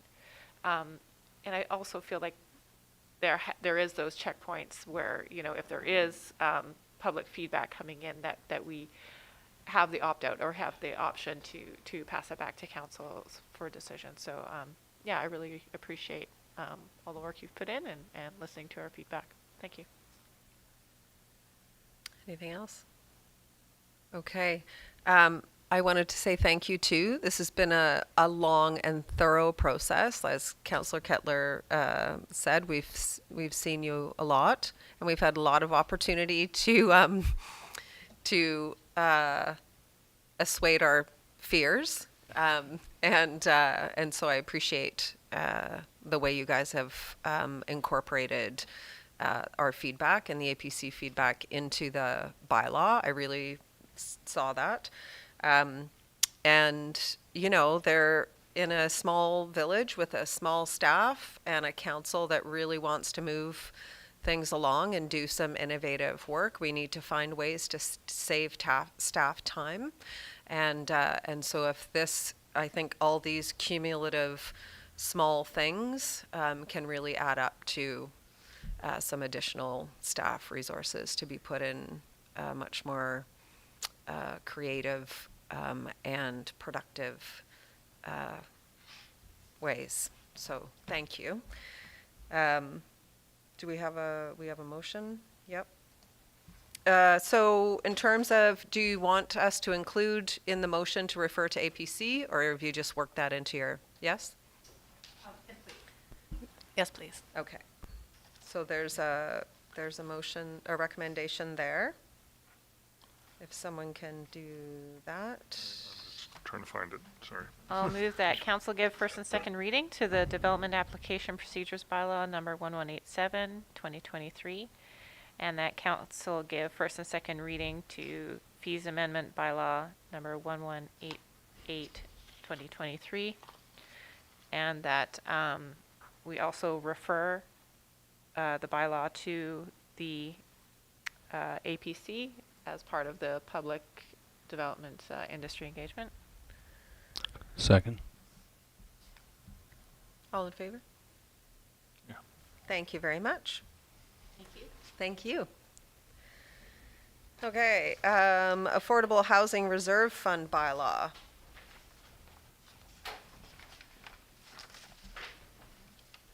Welcome back, Karen.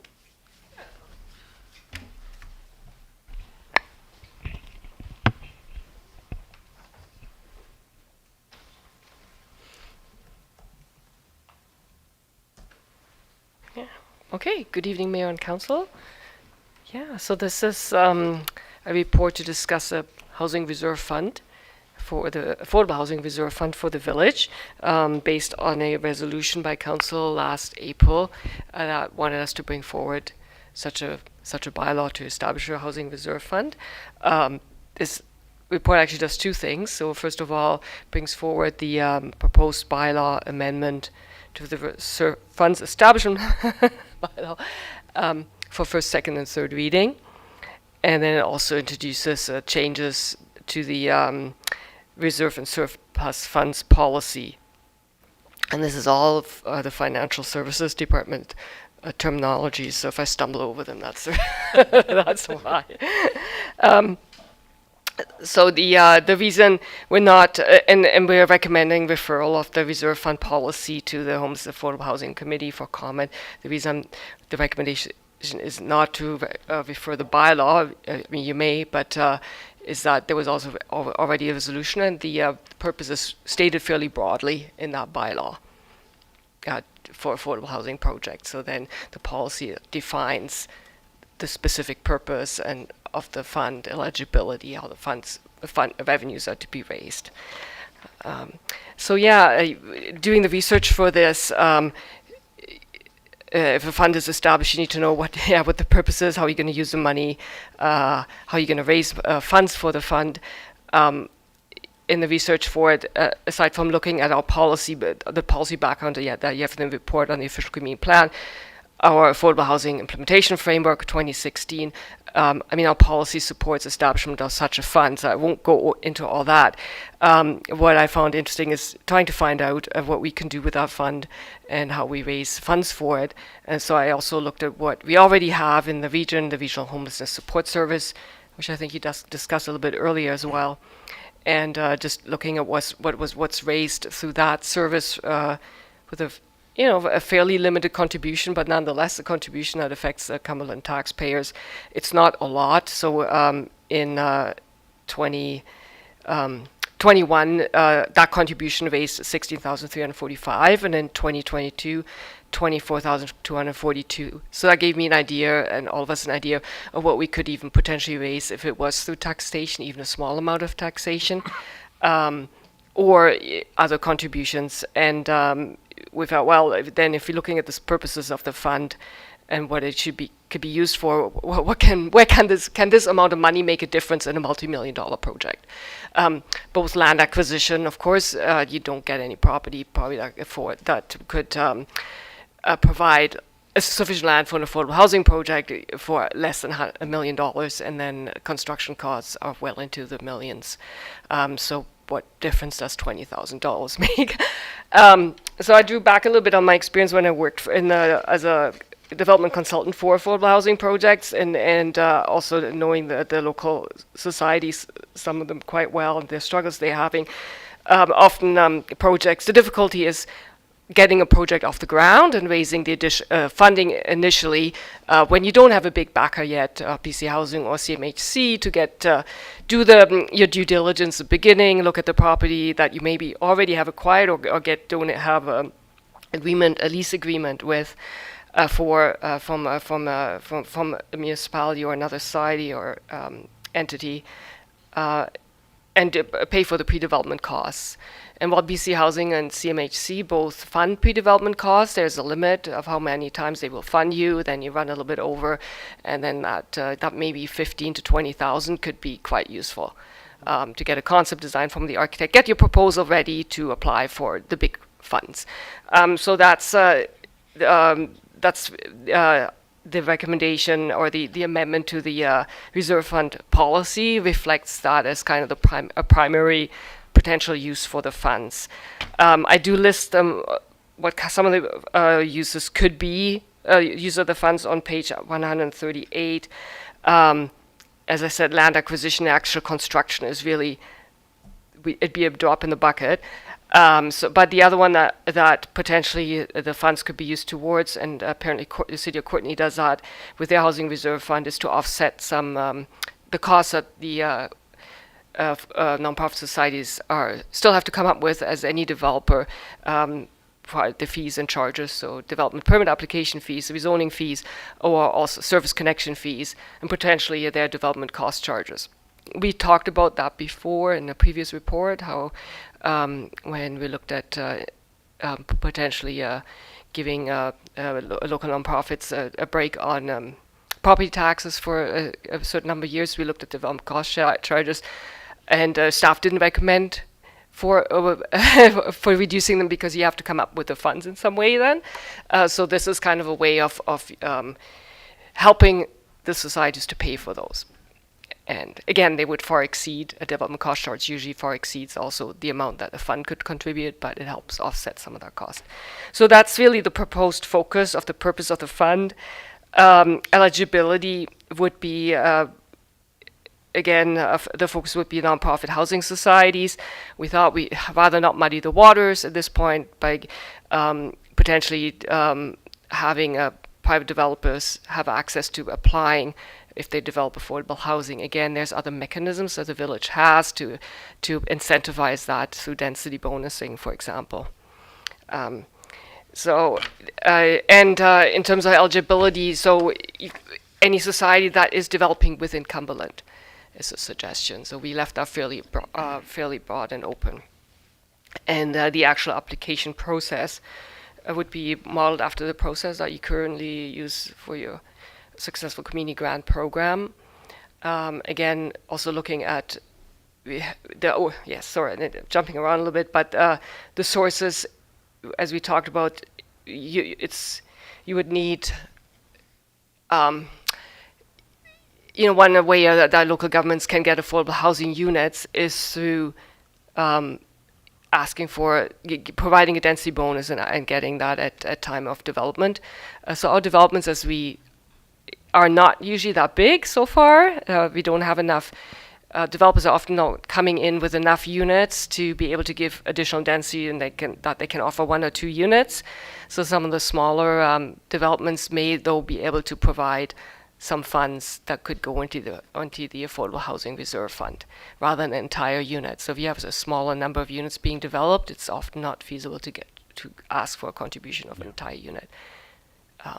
A density bonus sometimes doesn't work, and we did that review of the density bonusing as well a while back, and learned a little bit about the challenge with that. So this is a little bit of a gap filler, I guess, in the meanwhile, and allows us to negotiate with developers at time of rezoning a contribution, and so that would then be an agreement with the developer, a voluntary contribution by the developer to the village to such a fund potentially. And that would initially be the primary source. And then in a future year, when you're doing your financial planning, if you wish to consider a taxation, you can. That is a possible funding source. So there's some flexibility built into how we're amending the bylaw or proposing to amend the bylaw. I think that was my main. Yeah, I think that was my main point. Excellent. Thank you. Councillor Brecky. Thank you so much for this report, actually, because I was, initially skeptical. When we make this fund, what are we going to get for $20,000 or $30,000? But it really cements the idea that this is important seed funding or can cover contingencies and things like that. And I'm really happy that this is before us to just create a container to receive those any additional funding sources, no matter where it may come from, whether it's through development or future taxation or something like that. It's just important to have it there. So thank you so much. This is very comprehensive. So. Anybody else? No, I think it looks great. Okay. Yeah, I thank you so much for bringing this forward. I think you're right. We need to just have the box there. Clearly, through your report, you've outlined all the places in all our strategic planning, in our OCP, and everything we talk about. We talk about affordable housing. What's the mechanism to get us there? This is just another small tool in our toolbox to get some affordable housing happening. I'm curious, so I understand that we can negotiate at rezonings. We don't get a lot of rezonings. Is there another mechanism through development that we might explore through the OCP where we collect, rather than asking for, like you say, a number of units, we ask for I don't know how we would make that happen, but something like that? You can, through zoning bylaw update, rather than the density bonus that would ask for a unit, you can ask for a cash contribution to provide additional density for cash contribution. So that can be considered. And I think the first step would be during the OCP update, to update the community amenity policy that's in the OCP, which currently asks, for example, one of the contributions, the criteria which council uses to consider rezonings. Granted, there aren't that many, but we probably have one or so a year, maybe sometimes, who knows? We'll see how it looks in the future. But the policy outlines criteria that council uses to review the application. And right now, for example, there is a cash contribution towards a fire hall. So we're out of date on that one, which is great. That means we get that done.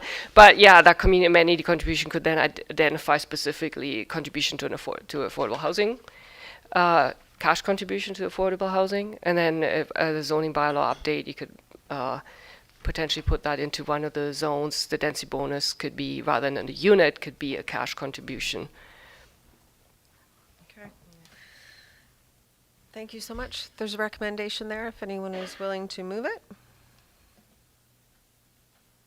Okay, I'll Move that council give first, second, and third reading to Reserve Funds Establishment Amendment Bylaw number 1185, 2023. That council refer the Affordable Housing Reserve Fund report and amended reserve surplus funds policy to the Homelessness and Affordable Housing Committee for comment. I think that's it. Seconded. All in favor? Thank you. Thanks, Karen. Thanks. Thank you.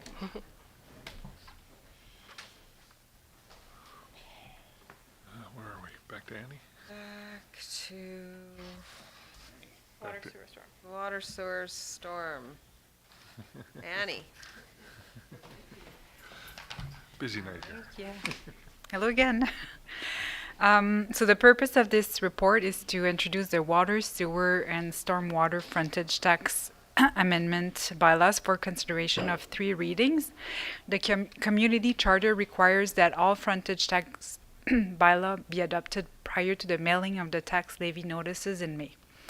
These bylaws amend the previous frontage tax bylaws with increased rates for 2023 in line with the revenue requirement included in the proposed 2023 financial plan. Further increases are planned for the upcoming years and are needed to fully fund the replacement of the water, sewer, and stormwater linear assets.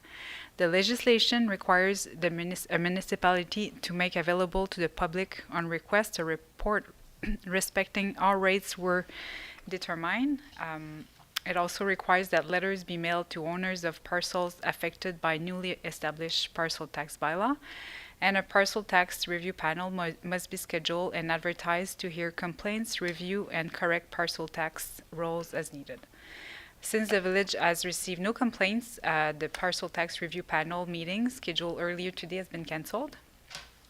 And council will notice the frontage rates for 2023 as included in these bylaws have been adjusted based on the latest frontage measurements available and reflect an actual growth greater than originally presented at the February Village Hall Financial Plan meeting. As a result, the increase required to generate the same revenue is lower than previously announced.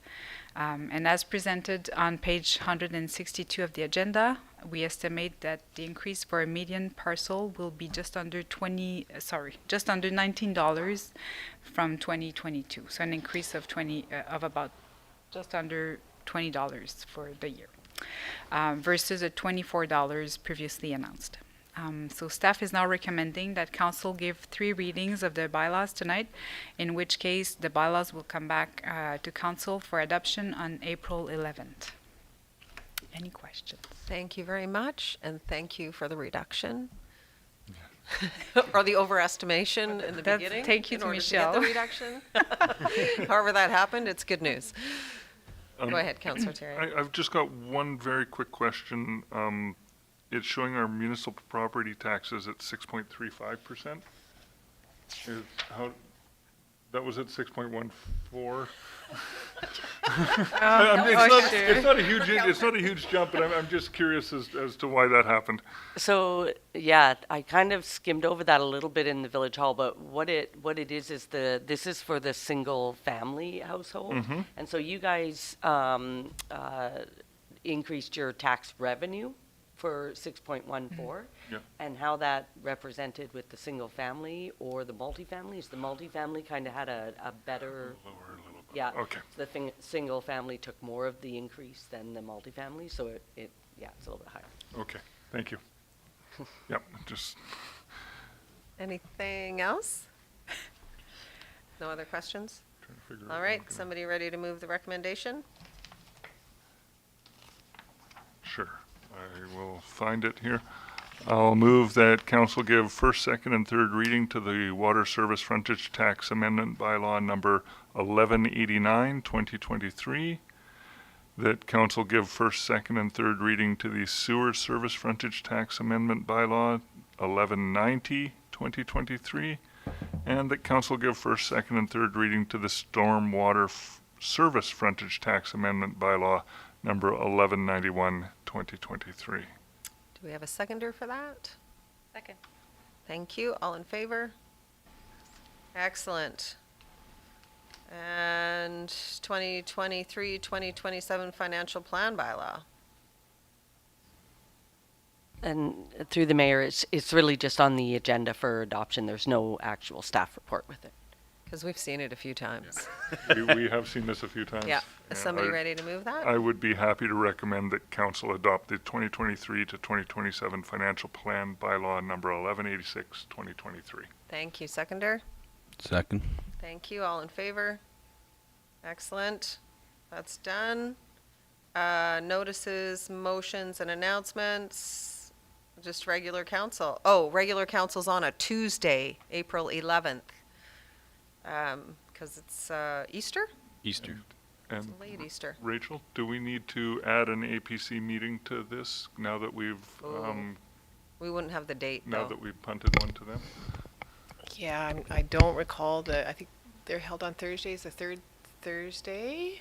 It will be on the meetings page on Okay. the website as Just- well. We should just announce, yeah. Yeah. The 13th? So APC is likely meeting on the 13th if they are available. Homelessness and affordable housing. That's right. And we'll also have a homelessness and affordable housing committee meeting, which will also be on the website at some point shortly.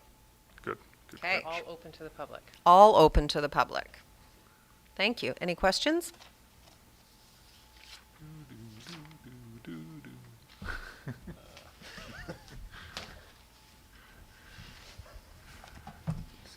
Trying to figure out what I'm going to do with my $4.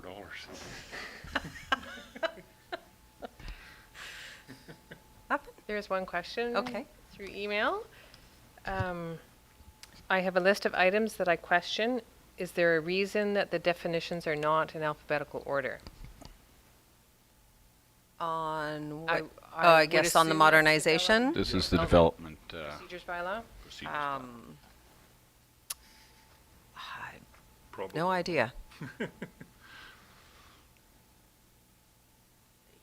probably be arranged. They could probably be arranged, but maybe it makes sense for them to be arranged in the order they're in. Yeah, Staff will look into we'll look into it. Staff will look into it.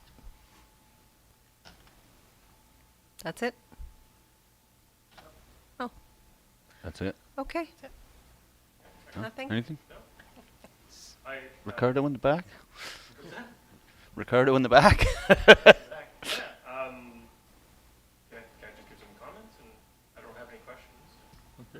Well, let's adjourn if you just have comments, and we're happy to chat after. So a motion to adjourn? I move adjourn. Thank you. Seconder? All in favor? All done.